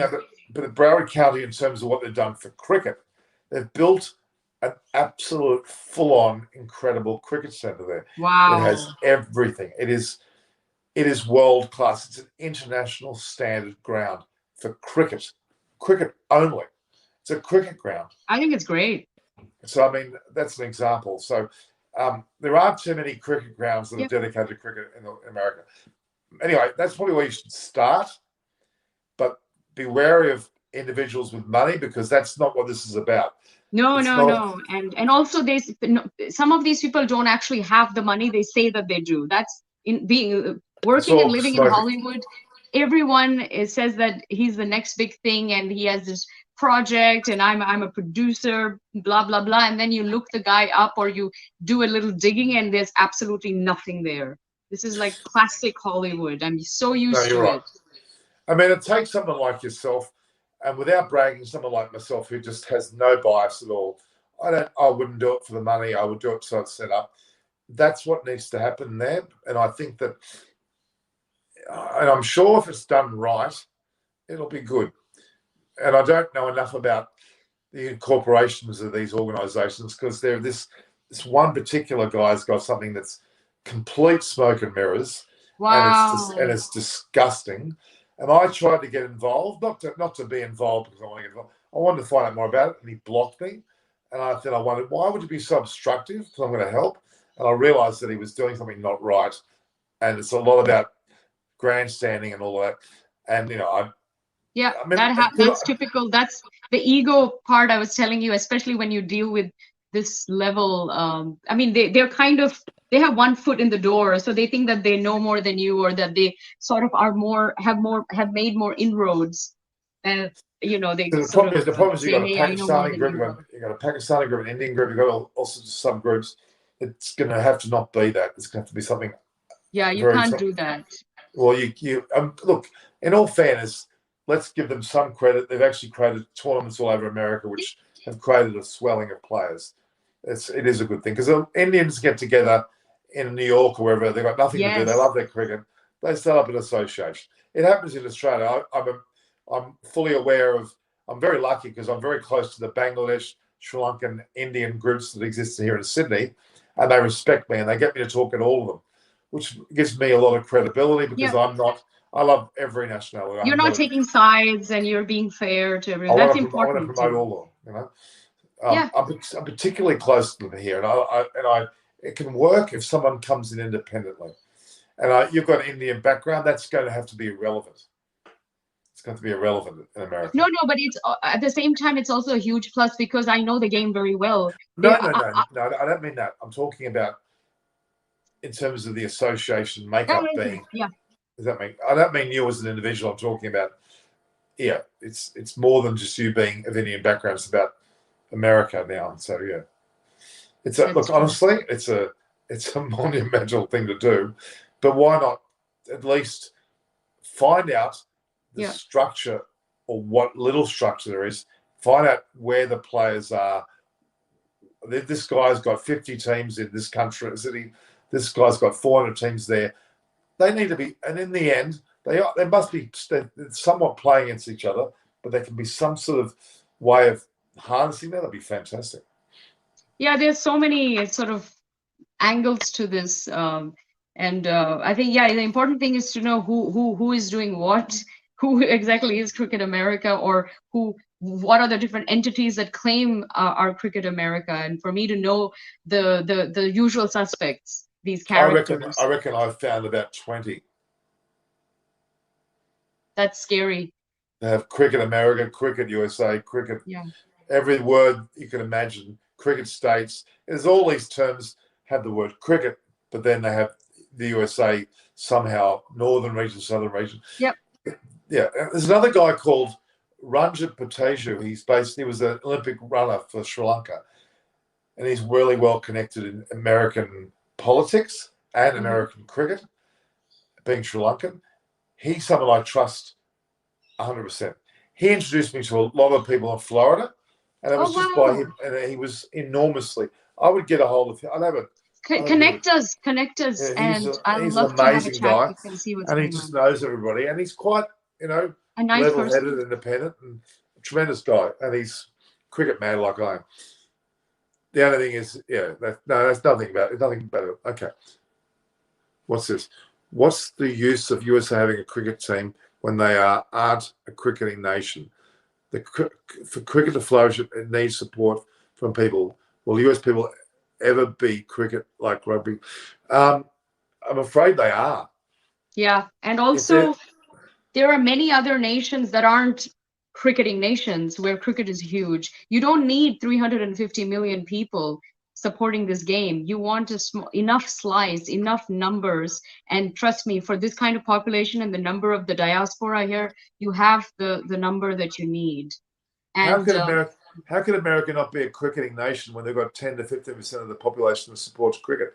That makes them. I think he's obviously referring to their rugby. Not actually, rugby is not big here at all. Baseball, basketball, and American football. We're not going to compete with those. We're not. No, you don't need those. to. That's what I'm saying. To be honest, globally, cricket is number 2, just under soccer. So even these other sports don't. Some of them are just basketball is predominantly American. Baseball is predominantly American. American football is only American, right? So America plays a lot of sports that are not international. They're just American. Exactly. I think what Harsha needs to realise, if they've got 15% of our audience, that's a big chunk. It's bigger than the countries of England Australia, New Yes, Zealand, almost put together. So that's rather dramatic when you think about that. That's rather dramatic. That's very I dramatic. think so. Yeah, and it's only growing because they're more the diaspora. I can tell you, the Indian American community has doubled just in the last few years, and they're continuing to with the new the all the whether it's the visa system or Because new can you find out how many you said Indian Americans? How yeah, many 5 million, because for the elections Okay. we had What to about get that Pakistani? number. What about Pakistani Americans? What about West Indian I, Americans? What I about? know the numbers. So the Indian one is the largest diaspora of most of the other South Asian countries. Let's say But Pakistan is a very small if you community. combine all of them together, all the cricketing nations from New Zealand, Australia, West Indies, South Africa, Pakistan, Bangladesh, Sri Lanka, that are living in America, I'd say those numbers would suddenly really You might have become 10 even. million. You probably could. You could. Well, Yeah. who knows? I'd say we have more than we know, Yeah. and therefore that's where it's important. So that's where that whole thing lies. I mean, Oman's the best example. A country with a population of 1 million became 4 million with 3 million expats that all love cricket. Yes, absolutely. Dubai is a good one too. Qatar, Bahrain, But can you Kuwait. believe it? I mean, your population's gone from 1 to 4 million, so it's 75% foreigners. Expats. Yeah. Yeah, 75%. That's Yeah, and most enormous. of those are Indian, I think. Many Oh, of them they're probably Bangladesh and Sri Lankans too. But as yeah, well. Yeah. it's intriguing. All right, so that's certainly that's I something wanted that. to, I was curious, your merchandise, how is that going? And are you happy with your No, provider? I mean, at the moment, I've just tried something. I wanted to get something. I'm not happy. I'm not saying it's bad, but I just tried it. So, I mean, I got it for extra time as well. But I'm going to start. I've got a logo. If you see my videos on the fan reaction, I've got a logo there that the guys from Sri Harsha helped me with. I probably need to get that design bedded down. But yeah, merchandising hasn't quite got there yet. I mean, the only reason why is I haven't had time to do it. And I may have Yeah, I haven't had time to do it. I mean, I've only got so many hours in the day I'm doing this stuff. So, true. and there's a certain provider through. I've actually set this up through Are you YouTube. using Printify? I don't know the name of it. There's one that YouTube are connecting me to because that's for obvious reasons. They got something involved with there, and I have to respect that. But if that's the best channel, well, that's the best one you start with. You don't want to go against YouTube in terms of their merchandising, especially it's relatively new for Mhm. YouTube. I think Patreon was another one they used for the other platform, but YouTube are going about their own way, and I respect that. I'm happy to join them on that. So I only got this shirt as an example. I'm trying to work out how to bring that as an example in, but I want to do that. So I don't want to. I mean, we can have spin-offs in America, for example, whatever. We can start doing that certainly, but let's do some homework in your part because you're physically able to. It's your time zone to get a Yeah. whole of America. Just get a mud map going on a board of the whole of America and say, right, Johnny Blogs here, Stephen Michael here, whatever here, this organizer. Just get them all on a map, and you might make some sense of it. Yeah, I mean, I've been wanting to do that for my own knowledge as well before I ever get involved and before I am sure that this is something among the other million projects that I'm involved in, and I Do don't you want to do talk this? about some of the Do other you want to ones. do this?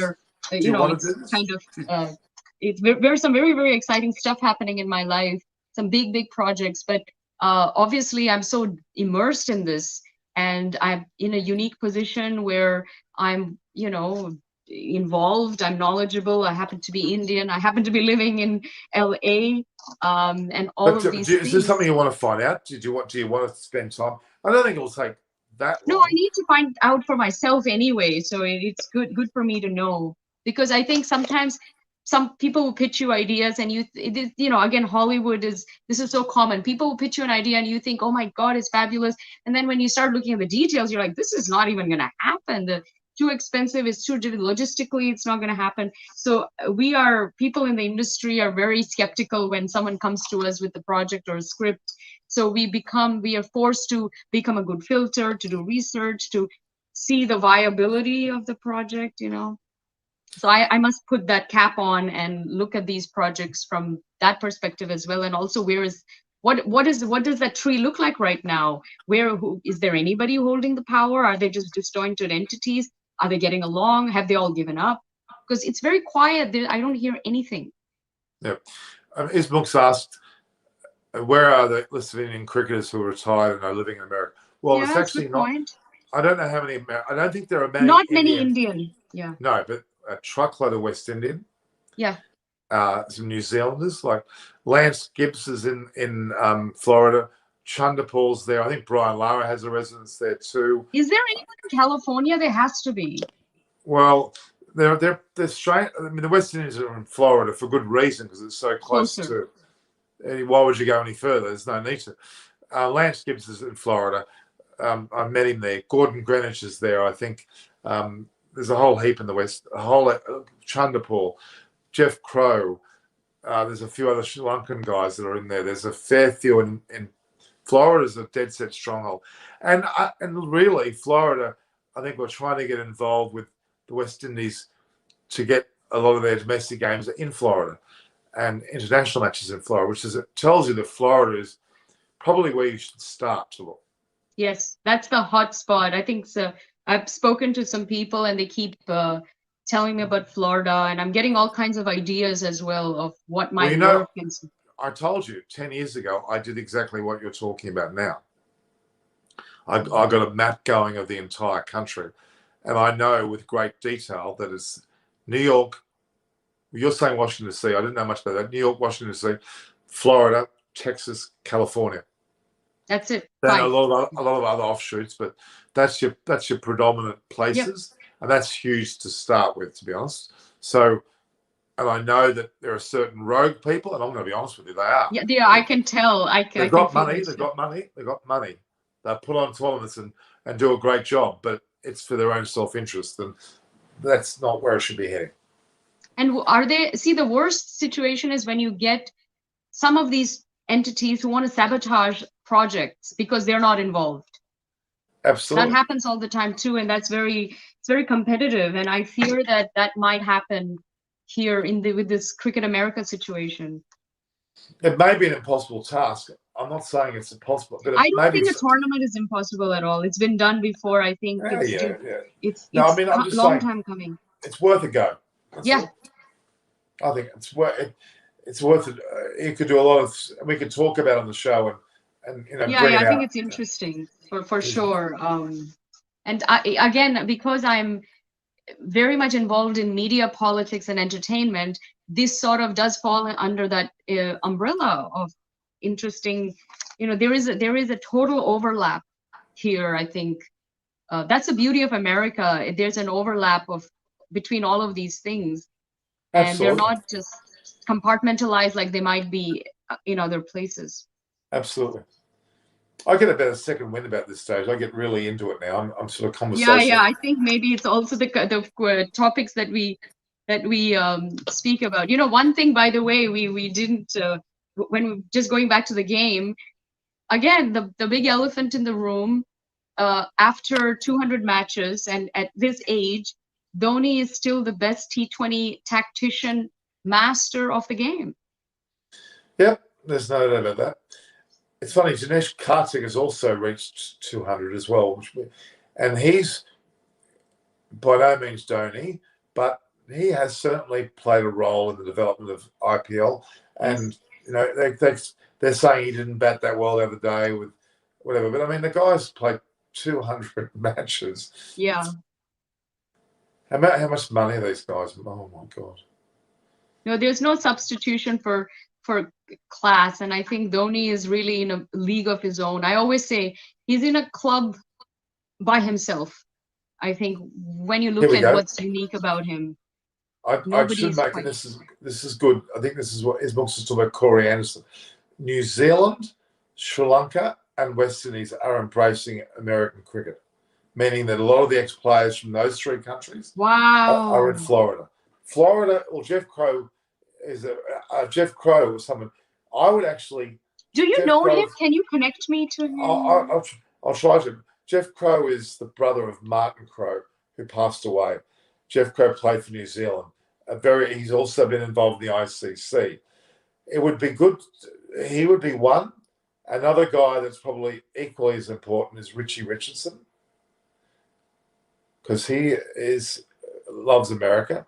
Mhm. Then Lance Gibbs, Gordon Greenwich, Chanderpaul, and Brian Lara. They're all in amongst America in some form or another. Does Brian Lara live in Florida? No. No, but he goes there a lot. He goes there often. He's there a lot. I mean, well, he's in Australia a lot. I think he's in Australia now, if I'm not wrong. He's in India. Remember, he was in India this morning. Oh, but he's everywhere. But he's in Australia. Every summer he's in Australia. Very good. Yeah. He's a. Sometimes I think he puts himself a bit too thin. He'll go to an opening of an envelope. To be honest, he's very obtainable. If you say, "Come here for this money," he's there. I think he's enjoying his. Make the most of it. He's not playing anymore, he's a legend.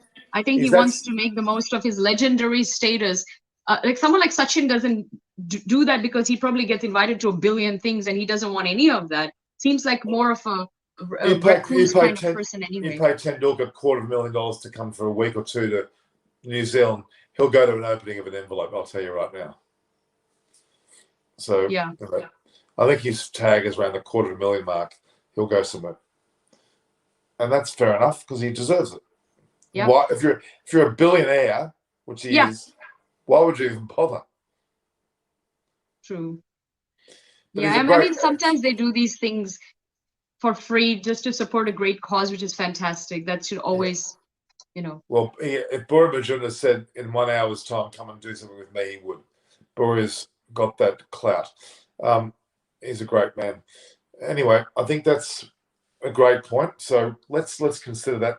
And I think I don't want to make you do all these things if you don't want to, but if you're you're right about that. It needs to be something that I genuinely want to, because it's time, it's energy, it's not easy. It can be frustrating, and we only have 24 hours. Our time is very, very precious. I think post-COVID, it's more precious than ever. To be honest with you, 10 years ago, I did exactly what I'm asking you to do. I did exactly that. I went through the whole lot. And Fort Lauderdale was amazing. New York was amazing. California and Texas were amazing. Washington, D.C., I don't know about how they didn't come on my radar last night. But there's one individual which I got to talk to a lot. Next month, though, he's in the papers up on fraud charges. I'm so glad I didn't give him any money. I would have not sent it back. But, he was actually very knowledgeable, understandably. Isn't that interesting? He would, in my impressions of talking, he would have been good, but he had his agendas were something other than making American cricket great. Or maybe he did. I don't know. Who knows? When you've got the temptation of money, it corrupts, doesn't it? That's right. Very, very sad. All right, you want to end up? You finally, if you had anything else you I'm want to fine talk if you want to talk about something else. I mean, so are you happy with the state of Australian cricket today? No. Wow. Our men's game is dwindling. There are less and less players playing cricket, less and less people registering for cricket. Obviously, people watch Test cricket. We all know that. But in particular, the fact that we didn't play South Africa for a cheap shot about the COVID thing, they could have played it anywhere. Really, South Africa should have come here to play it. Who cares? Yeah. The fact that the decision was made not to play it at all was the dumbest. They said, right, we can't go to South Africa because of this South African strain. Okay, South Africa, come here. Or let's go somewhere, go to New Zealand. Just get it on. Because we've had a big gap now since January. We've had this, everybody watched domestic cricket, which was a real fizzer. The game was a shocker. It was an absolute shocking match. It was one-sided. New South Wales batted badly. It was a real fizzer. Good on Adam Hollyoake. He had a great role. He was a batting coach. But that was a fizzer. We're yearning for cricket. That's why we're talking about India, because we're desperate. Yeah. And we're not going to see It's actually anymore. really nice when you do your fan reactions. I'm blown away that Aussies, including women and girls, they know all the Indian players. They have their favorites. They're getting to know the IPL teams. They have strong views. It's kids. 5 years ago, this was not the case. They didn't even know who was in the national team of India. They didn't care, quite frankly. And now it's like everyone is just going to Indian, Well, whether it's IPL or even the Indian Test women's team or ODI, and they're in awe, they're happy, they're impressed. They're even supporting India over Australia, which is really amazing. well, women's cricket in Australia is at its all-time highest. In this city of Sydney, we are the epicenter of the world in women's cricket. We have more domestic teams. We have more international players. We have, because of someone like me of bringing international players here, it is, and I'm not just saying it because I'm in Sydney, it's irrelevant. I'm not bragging about Sydney. And there's people here that have got strongholds in Hong Kong and Vanuatu and all these places. Yeah. Women's cricket around the world is actually growing. It is growing enormously because for some reason it's what they want, they can play. And Australia, and the beauty of it is Australia's done the World Cup, 85,000 people at the MCG just before COVID. It was on a trajectory going up. We're trying to interview Arjun Nair, I think her name is. She's from Indian cricket. She refuses to come and talk to the Bashas the next time if she only talk about women's cricket, which is great. So it's something that's really, really growing. And it's where the future of cricket is rather than men. Men at the moment, I believe we're in a 5 to 10 year decline. I reckon we're going to become less and less of a nation. Well, not that we're going to lose too much, but we're going to not win as much. We're going to have a lot of our depths coming through is struggling. Our top team is struggling. We can't get a captain if our life depends on it. We don't know if it's going to be Smith or Payne or someone Cummings. Cummins won't captain. Nor will Abhishek. No, they're not, unless we're absolutely dead. Not knocking Cummins is a great guy, but he's not a captain. He's a bowler. Oh, a Finchy. Well, Finch is still my pick, but what I'm getting at, there's no one coming through except for Jason Sanger, who I've talked about, who played poorly in the Shield final. But he's 21. He's 21. So he's young. 21, and he batted number 4 for New South Wales. So he was given a lot of importance, and he batted beautifully. And the first thing that he played a silly shot, a bit like a Rohit Sharma, but he's much better than he should be the next captain. And being Indian derivation, how much of a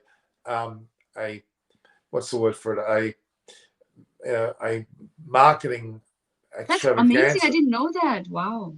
Jason Sanger, I think he was born in Australia, but his parents I know them very well. They're up the road. And you should hear him talk. Actually, there's a video. I'll send you a link. We should interview him. I should interview him. I interviewed him when he was young. Let me just where is I'll get him and I'll send it to you. It's on the TV Arcana platform, which is the one that I was on as well. And you should hear him speak. You've got to remember how old he is I think he was 16, 17 when he spoke to me. And he played with me in the SCG 11. I know him extremely well. He's a great kid, and he speaks the most consummate speaker I've ever met, and he's only a kid. I love it. That's awesome. And he's very approachable. He's somebody who, I would recommend highly to. Anyway, he was captain of Australian under-19s, so he's no slouch. I'm just trying to pull up the video now. I'm going to send it. Yeah, do send it to me. I'll have a look. I interviewed him at Raming Peterson little museum they got upstairs there in Coogee. And he's an amazing guy. And I know him very well. I know his parents very well too. They have a lot of respect for me because not that I'm responsible for him at all. I'm not, but I did have some words with him about certain things, and he's such a great kid. Let me just put it to you. I shouldn't be doing this on where are you? How can we not? It's Yeah, the world is definitely changing in so many ways post-COVID, and I think this is great. I think change is always welcome. That's I've the just one said. thing that's constant, and you I've just have sent to it to you. adapt. You have to be flexible and open, and just go with the tide, not fight it. Have a look at it. Not that, but see if you got the link in your WhatsApp. Can you look at it? Oh, I can't check. I'll lose you. I'll be kicked Oh, out. okay, So I'll okay. check it out after we're done. That's why I've got two phones. See. Yeah, he was the under 9. Jason Sangha was the under 19 captain of Australia. Yes, and he played against Prithvi Shaw and Shubman Gill, and almost beat I them. saw that final. Yeah, And he batted brilliantly, and he's a great player, incredible talent, but he's only 21. Harshita, this is the topic that I'm going to bring this Arjun Nair lady on, and a lot of the women's cricketers that I know. It's time they have an 8-team IPL, not 2-team, 8-team. Hey, we've got someone joining us. Here we go. This is a late inclusion. Give me 2 seconds, my man. Alan, you got to get some light. What's this darkness? Hang on. Just give me 2 seconds. I'm going to change it onto my I'm so happy we didn't log off. Oh my lord! Hang on. I'll be there in 2 seconds. Oh my lord! You're always in the dark, Alan. Oh god! I'm going to move into my studio if I can get this thing organised. Hang on. Oh yeah, he set up a studio. Bear with me. Oh my lord! We could be in Norman, this is so fascinating that so many South African players end up playing for England. So many Australian players end up playing for England. These are completely different countries. It just is mind-boggling how that is even possible. Derivation. I mean, if your grandfather is from a certain country, you qualify. It's that easy. It's actually not so surprising. And South Africa is such a bloody mess with this quota crap going on. But how does it feel? Where is that sense of nationalism? But if your grandfather's from another country, I'll tell you what. I'll tell you in 2 seconds where it is. I want to hear Alan because his situation is similar, right? No, not. Well, he's English. Okay, where are you? Oh my lord! I can't see anything, Alan. Look at Harshita's done. He's got some sort of. Okay, here we are. This should be right. Okie dokie. Hang on, Alan. Go get a cap. Wear one of your caps. I'm going to get one. I'm just trying to get. I've got my office here, as I know. Now I've got my iPad. Get your cap. Get your cap. I need to get it sorted out on my iPad. Now, where am I? Bear in mind, it's early in the morning. Very early in the morning. As if I don't know that. Please don't crash on me. Okay. Now you said, oh, where are we? Not there. Now, Norman, did you send me the the link on? Well, I was going to send you the link. You're on. You're on it. You don't need the link. But I want to get onto my iPad. How do I do it on here? Oh God, hang on. No, leave it on there. Leave it on there. You're on there. It's perfect. Everything is perfect. Just get a hat. Go get a hat. Go get a hat. Oh my Lord! I'll tell you what. Give me 2. Oh gee whiz. Mum, stay in bed. Is that better? No, I've got it on. Get a hat. Just give me 2. I've got my iPad. Look, it's all rigged up. My office. It doesn't. Okie dokie. Give me 2 seconds. So why did you join? I'll tell you what, Norman. This will surprise you. Give me 2 seconds. Just get your hat on, for God's sake. Yeah, just give me 2 seconds. For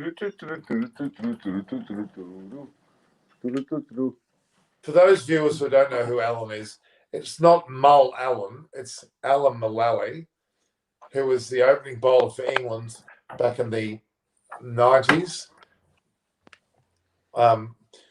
Played against a lot of the greats, as we all know them. And at the moment we can see up his nose, but it's not really the view that I want.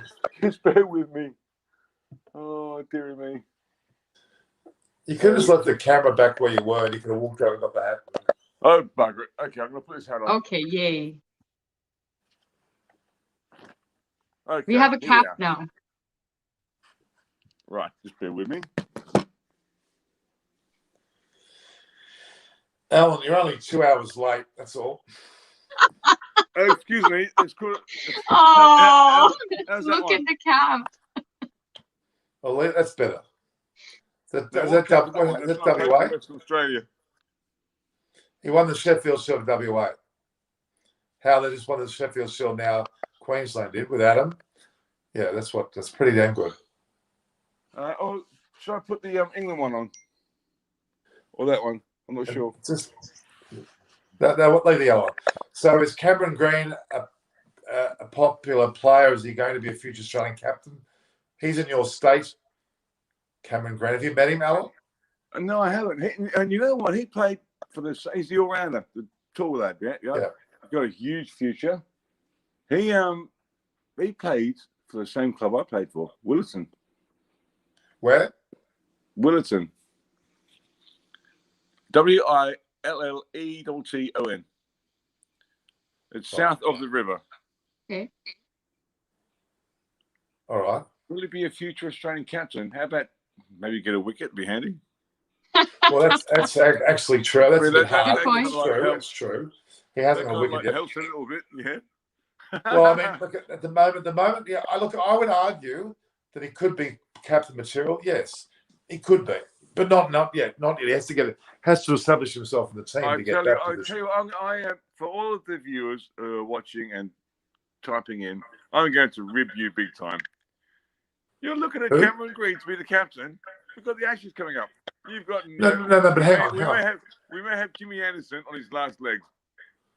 Chris Broad on his last legs. And you're looking at him to be the captain?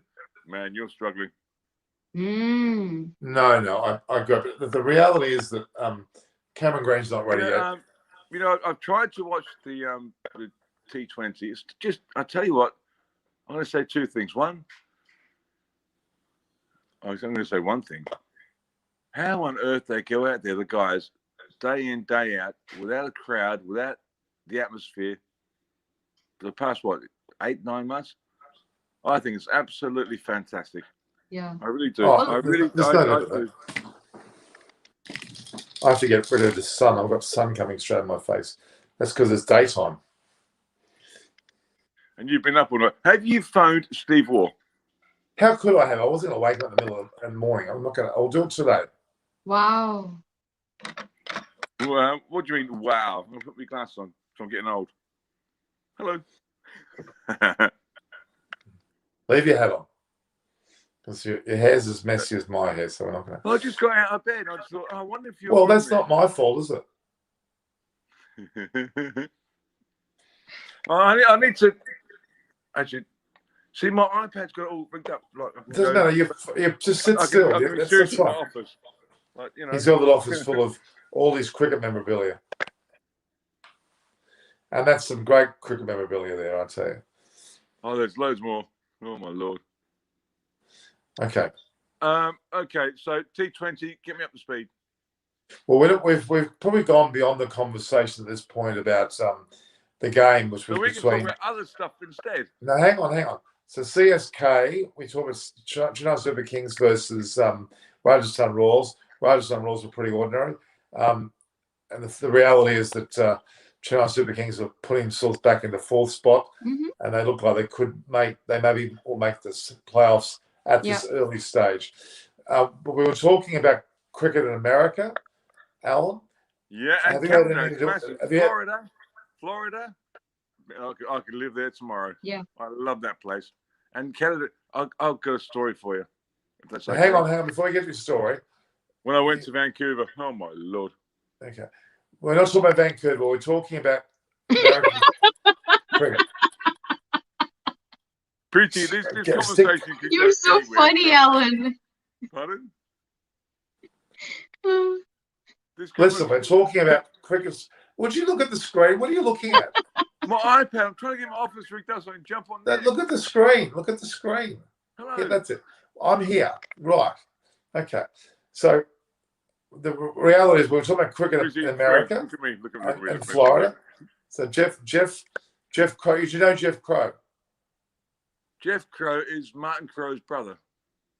Yes, Jeff I know Crow that. is But have you an met him? ICC bloke. Martin Crow Sorry? died of cancer. I got Martin Crow caught mid-wicket in 1990. Oh, Caught Peter Willie. Took you have a 6 good for memory, nothing. Alan. And there's a trophy there somewhere. I was over there somewhere. Yeah. At What Leicester, happened? Grace Road. Yep. Been there, done What it. happened?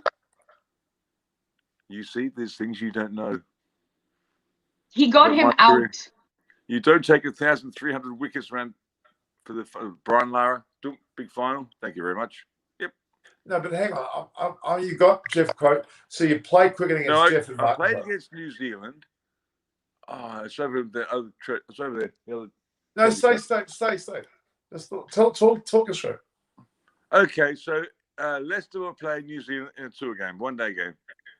And I came on to bowl. And the best bit of advice I was ever given when I was 20 was by a guy called Peter Willie, who had a very odd batting stance. Remember him, Peter Willie, became an umpire? Yes, of course. Okay. Okay, I'll tell you a few stories, right? Should we tell a few stories? Make people like pre-G laugh. Batten down the hatches, right? You ready? Okay, so I played against New Zealand. I think I was 20. I was 20, 21, I think, for Leicester. I'm in England. Didn't know anybody. Living in a house. Didn't know a soul. Oh, we're playing a game today. I had to make it, right? So I left up. That's all I had, right? Couldn't afford to phone home. Couldn't afford to go out for tea. Couldn't afford much, really. New Zealand came along in a tour match, a 1-day game. Al, there's the ball by Nigel Bryce, the captain, a very selfish captain, all about me. And thank you very much. Dunk, dunk, swung it this way, swung it that way. And yes, I got Martin Crow. I said, excuse me, captain, I know it's a 1-day game, but I'd like another slip. You can't have a slip. I said, I'd like a slip. But you've got 2 already. I know, I'd like a 3rd one. He goes, whoa. I said, then my Aussie arrogance came out, or being taught by guys like Kim Hughes and Graham Wood at the Wacker. I want a 3rd slip. I want a short with a wicket. I want a short cover, and that's it. Here's the ball. I'm not bowling. He goes, oh, okay. Maybe it's the way they do things in Australia. That's the way we do things. So that happened. Then I bowled an in-swinger, and Martin Crow was caught mid-wicket, Peter Willie. Short mid-wicket. What year was that? 1990. And I was given a big, it's on Facebook, if you look pretty, me. And the tracksuits in those days were so bad. Oh, my gosh. But there's me holding a check with some girl from the bank and medal of match and I got a glass mug, whatever. So you played Martin Crow said to Peter Willie, he goes, oh my God, he's now swinging it the other way. God, bowling about 90 miles an hour, going that way, that way. Oh, where are we? You don't need to show us. It's okay. That way, the in-swing is, and yeah. So Martin Crow you played against. Did you play against Jeff Crow? No.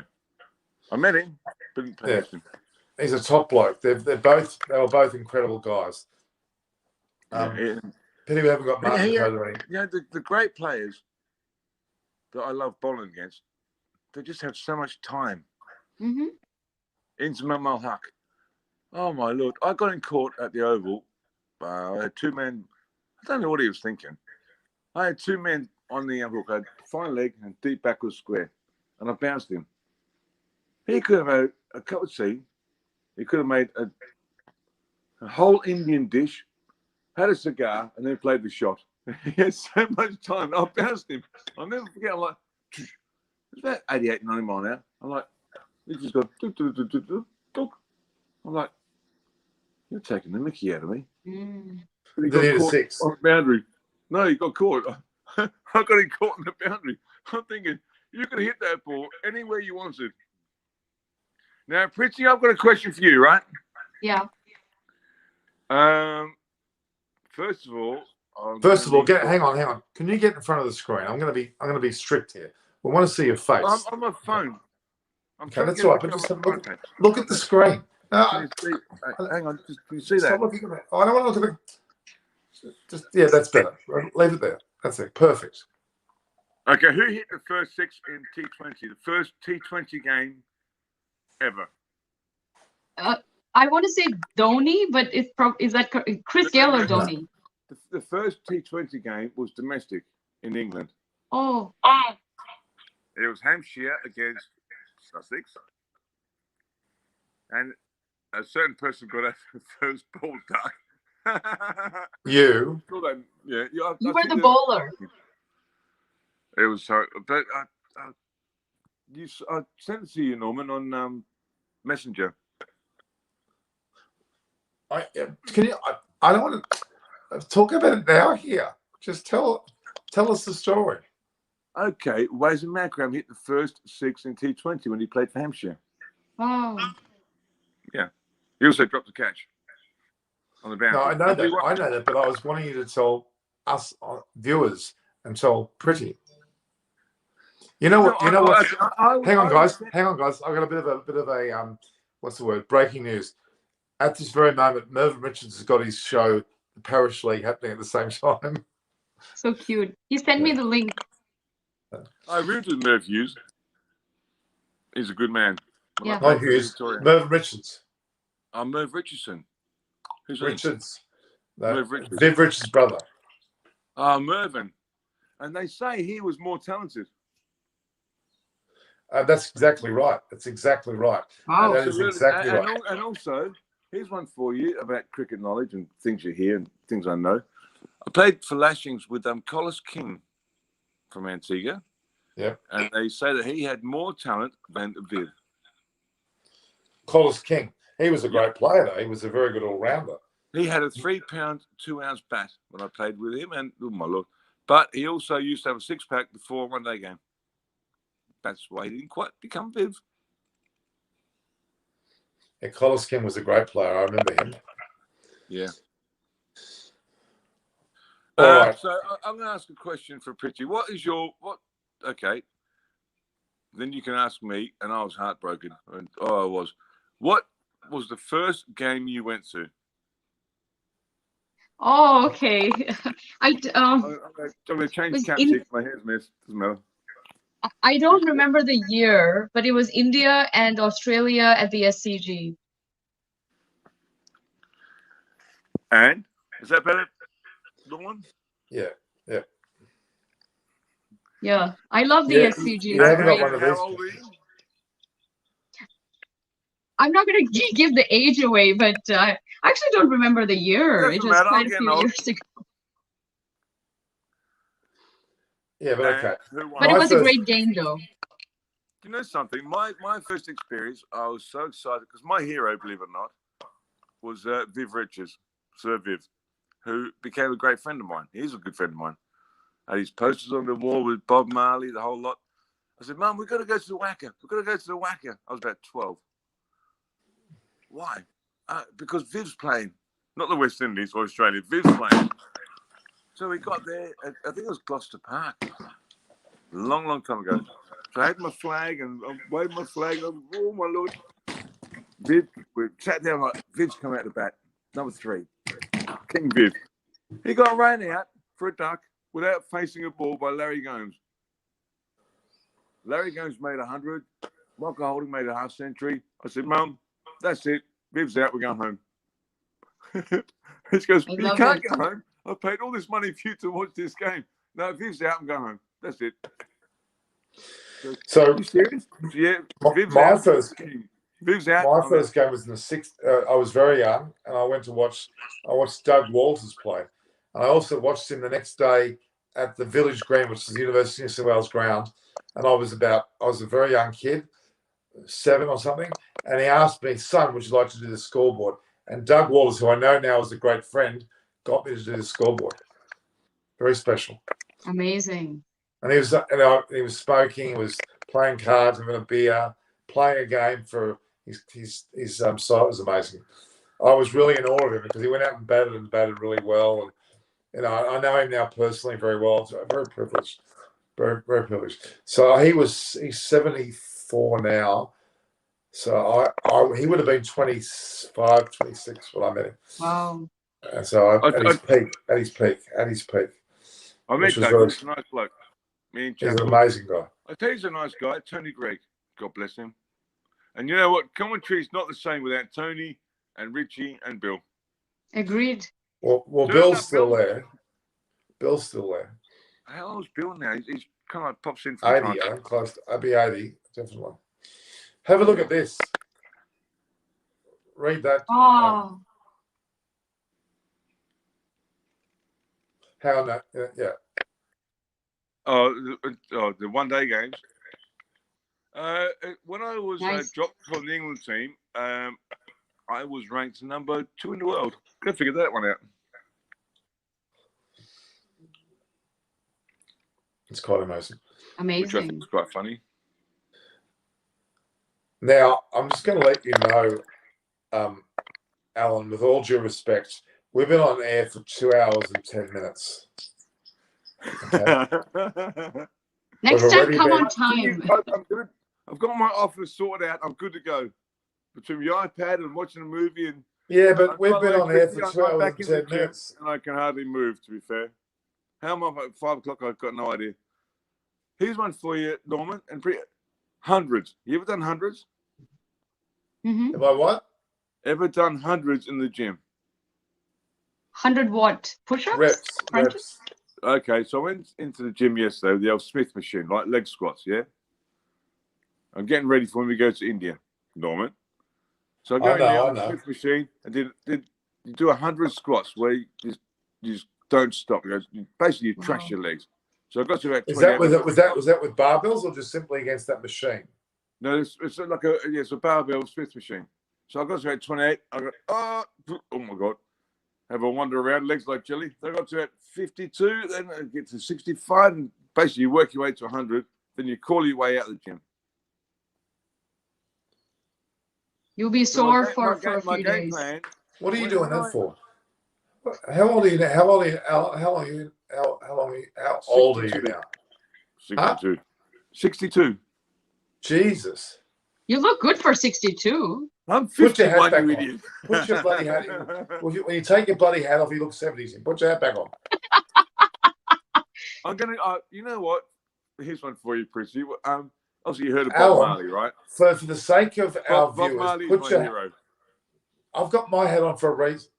Well, I don't care what you see, what you get. I'm going to grow dreadlocks.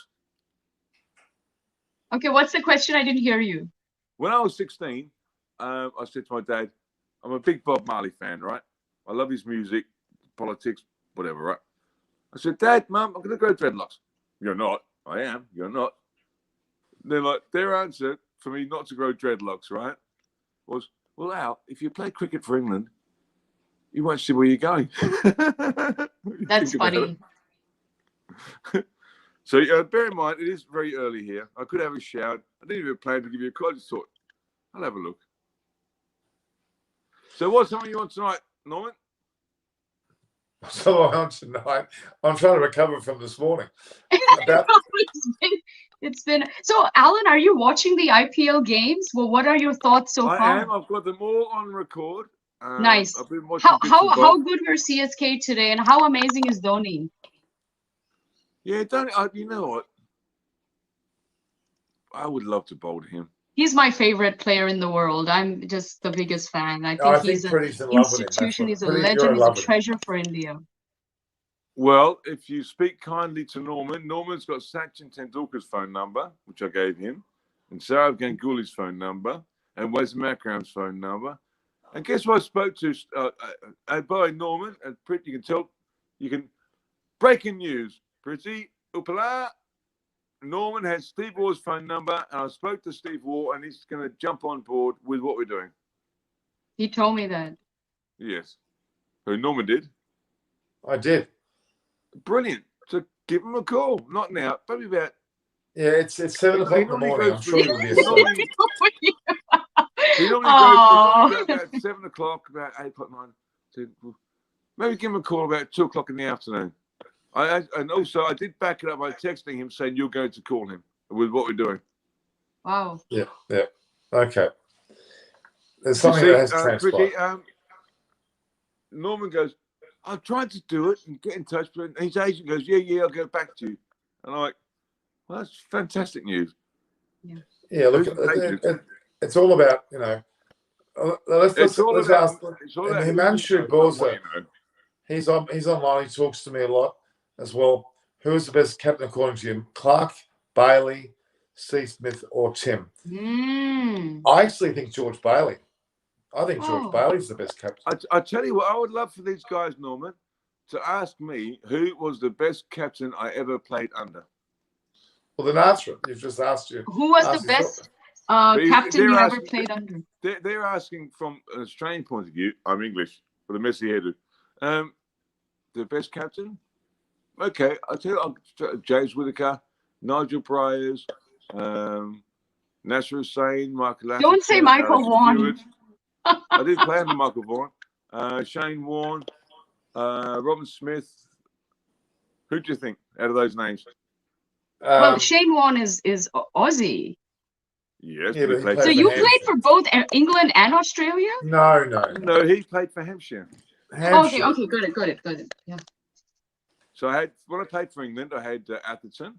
Nasser Hussain was a very good captain. No, I can't stand the bloke. No. Extremely selfish. Wow. Very negative. Atherton, very negative. Alex Stewart, very selfish, very negative. Nigel Bryars for Leicester, very selfish. James Whittaker, not too bad. The best captain of the lot, who should have been the Australian captain, Shane Warne. Oh. And I'll tell Very you why. clever. He was just a brilliant captain. Yeah. You go, Al, but also we're also good mates for 30 years. You go, Al, we played a game once. It was going nowhere. I had two slips of gully and the field to a left-hander.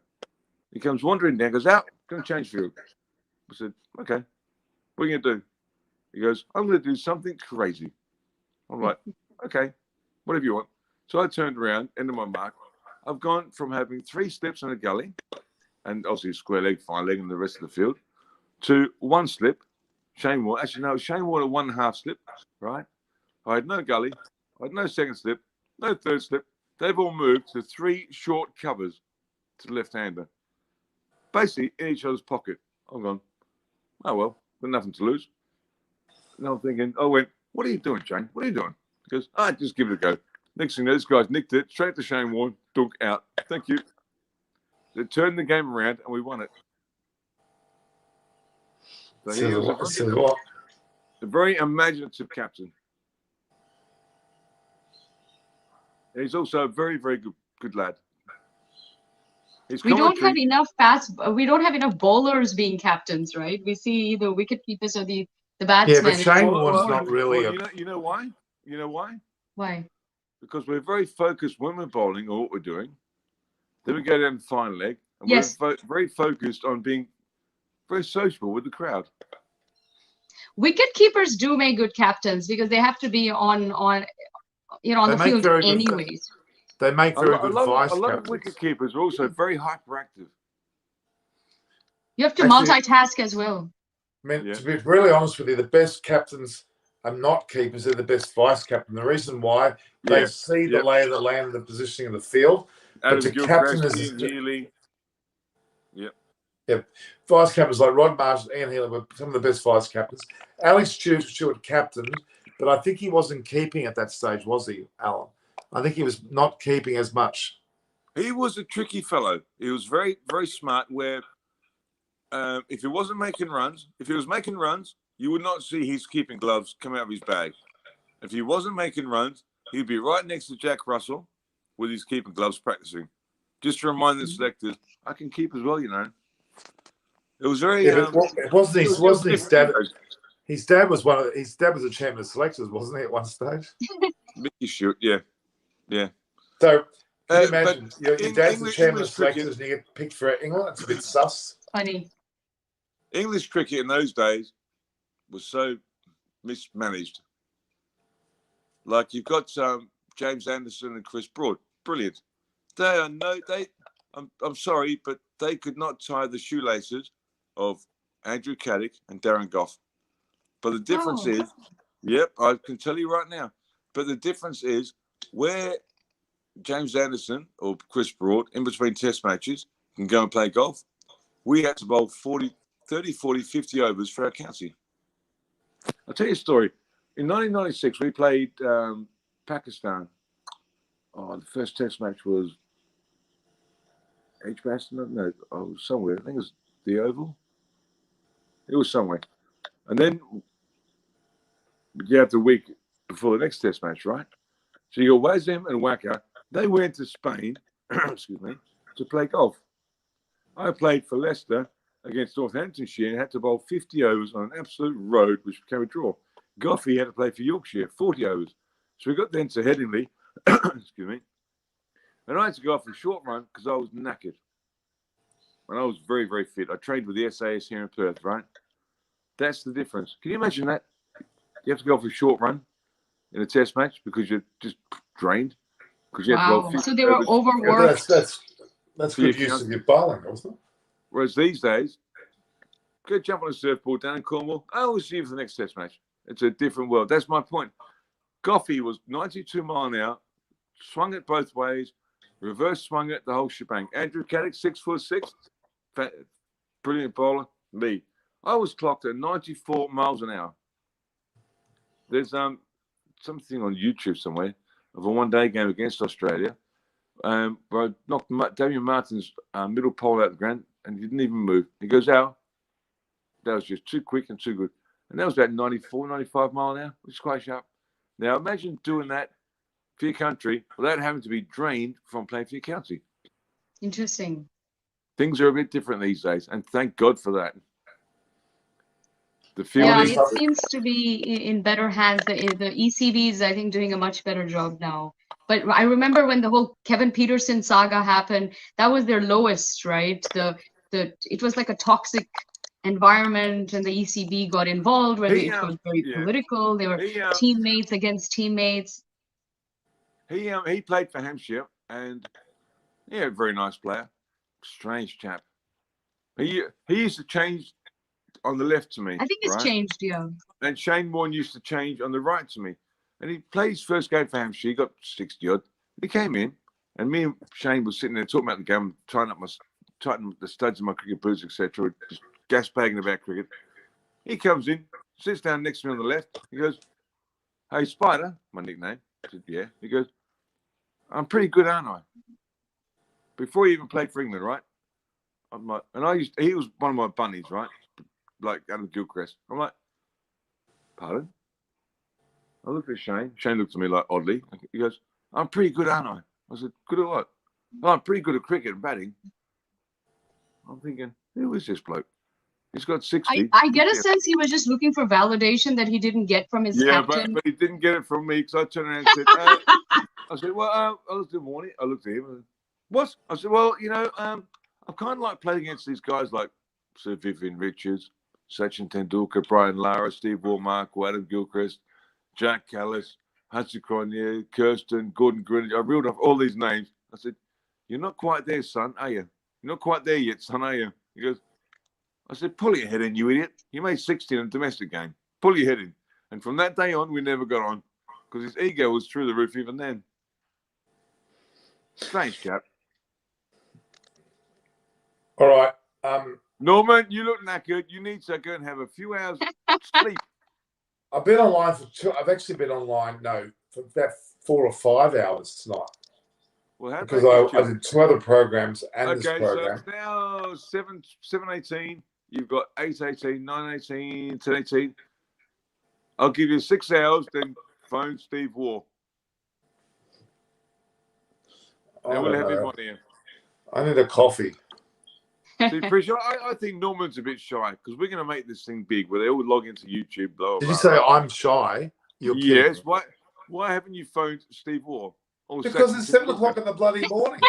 I gave you his number ages ago. And what do you mean? Shane Warne. It was bloody late when you rang me, for God's sake. What are you talking about? And Shane Warne and Sachin Tendulkar. Sav Ganguly. What's Macram? Who else do you want? Do you want Hugh Grant's phone number? Okay, enough about phone numbers. We're on here. So let's talk about. Okay, I want you to answer this question. Read it. Wow. Yes, Jadeja and Too much fun fielding. Anuj, how do you say it? Anuj Ingli. Yes, Jadeja and Pandya for India. Too much fun fielding. I can't wait. I think he's right, and it's going to be What great. Okay, sorry, carry on. No, I just Go on, say. Go on. I would love. I think India is brilliant. The outfield. When I first went there in Chennai, Madras, when I was 19 from WA, the first thing they said was out. Graham Wood played for Australia. Don't dive on the outfield because it's like concrete. And what did I did to try and get a catch? Dived on the outfield, took half his blooming arm off. The outfields now, they're so magnificent. Absolutely. That stadium in Ahmedabad, oh man, what a stadium. Modi Stadium. That's why I was sitting there, even pretty with my mum, right? She goes, that's unbelievable. That's just magnificent. Now imagine that full house when this Chinese virus has disappeared and all the noise and the atmosphere. I just can't wait. Yeah, I can't wait. It's coming. It's coming close. It's soon. And that's why I've got with a friend of mine up in the Punjab region to do coaching. I've had my first vaccination. I can't wait. And Norman's coming with me, do loads of coaching, and then, I can't wait and do commentary and Punjab in India, right? The Punjab in India? Yeah. No, in Florida. Of course it's in No, India. excuse me. Did you know that there's Punjab in Pakistan too? I know, I'm only joking. They both border each other. That's right. Yeah, I know full well about that. I'm sorry. Been there once or twice. So it's a very valid question. Yeah. I was just joking. Relax. Would you just relax? The Punjab region is a rather large part of the world. It's a bit like back in the days of Moses, where it was called Prussia. Mm-hmm. Prussia. My last name is Prussian. And there was no Israel. They were just called Israelites. That's right. Well, I mean, Prussia was a great example. My father was Prussian. My father was born in what was Prussia, which has actually changed from Germany to Poland to Russia to this border to that border. He was effectively German, though, because it depended on what time of the day. Well, Poland was part of the Eastern Bloc called the CCCP. Yeah. Yep. That disbanded. And then your man came along with that dopey moustache. So why are we talking about Russia, for God's sake? Let's get back on to because we talk about all sorts of topics on here. No, we get back to borders. Punjab. Yeah, but get back to Punjab. Punjab, the region itself, clearly borders Pakistan, India, or no, traverses both of those areas. Okay, let's get back to cricket, Norman. Have you added Oshan as a friend on here on Facebook? Yeah, well, I've connected to him. Yes. Yeah. Well, here's our mate in Punjab to do coaching. Now, getting back to cricket, I would love India. We've got Jasprit Bumrah. I think it's brilliant. There's no rules on how you bowl fast. Wes Makram, Malcolm Marshall. Some guys look lovely like Michael Holding. The bottom line is, as long as you're fit and you've got the right biomechanics, just get that ball down there with a good strong wrist. I would love to see India with a nice, tall left arm. Now, I am biased. Tall left arm fasty. Who eats meat like chicken. Okay. And gets big, strong shoulders and wangs it down there at 94 mile an hour. So the only thing I'm going to say about that is today, elite athletes, some of them are vegan. So I think everything that you've said is perfectly fine, except I would leave out the dietary requirements because I think we're living in a new day now. Excuse me. No, you need to have protein. I'm sorry. No, you can get protein from many sources. Sources. A tofu ain't going to make you bowl 90 Even Kohli talks about it. You know, he talks about nut butters and he gets all sorts of, his diet is impeccable. But he does eat non-veg. No, so I that's disagree. Excuse me. No, you know why? Because Indian fast bowlers, they rock up, they play a game, they play 2 games, and then they're drained. In comes the next one. You cannot bowl. Why is it? Okay, here's one for you. Why is it that Pakistan just pulls out fast bowlers left, right, and centre? Yeah, well, they don't have. There are many other areas where they don't do well at all. They come out one after the other because they eat protein. You need protein to rebuild your muscles. Yeah, but you can get protein from many sources. That's what I'm saying. But, okay, enough. All right, guys. Enough. No more. Diet. We're gonna two more questions and we're finishing up. We're going to talk about Mullally. We're going to talk about Mullally, about the fact that he is. Oh, hang on, that's the wrong question. No, we'll talk about Mark Wood first. Why is Mark Wood not being picked up on any franchise? He's bowled fantastically. They talk about. That is surprising. I think he is fantastic. Yeah.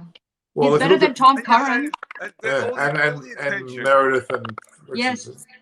And you listen, I'm going to say this: all the attention is on the West Indian English fast bowler. What's his name again? Jofra Chris Archer. Jordan.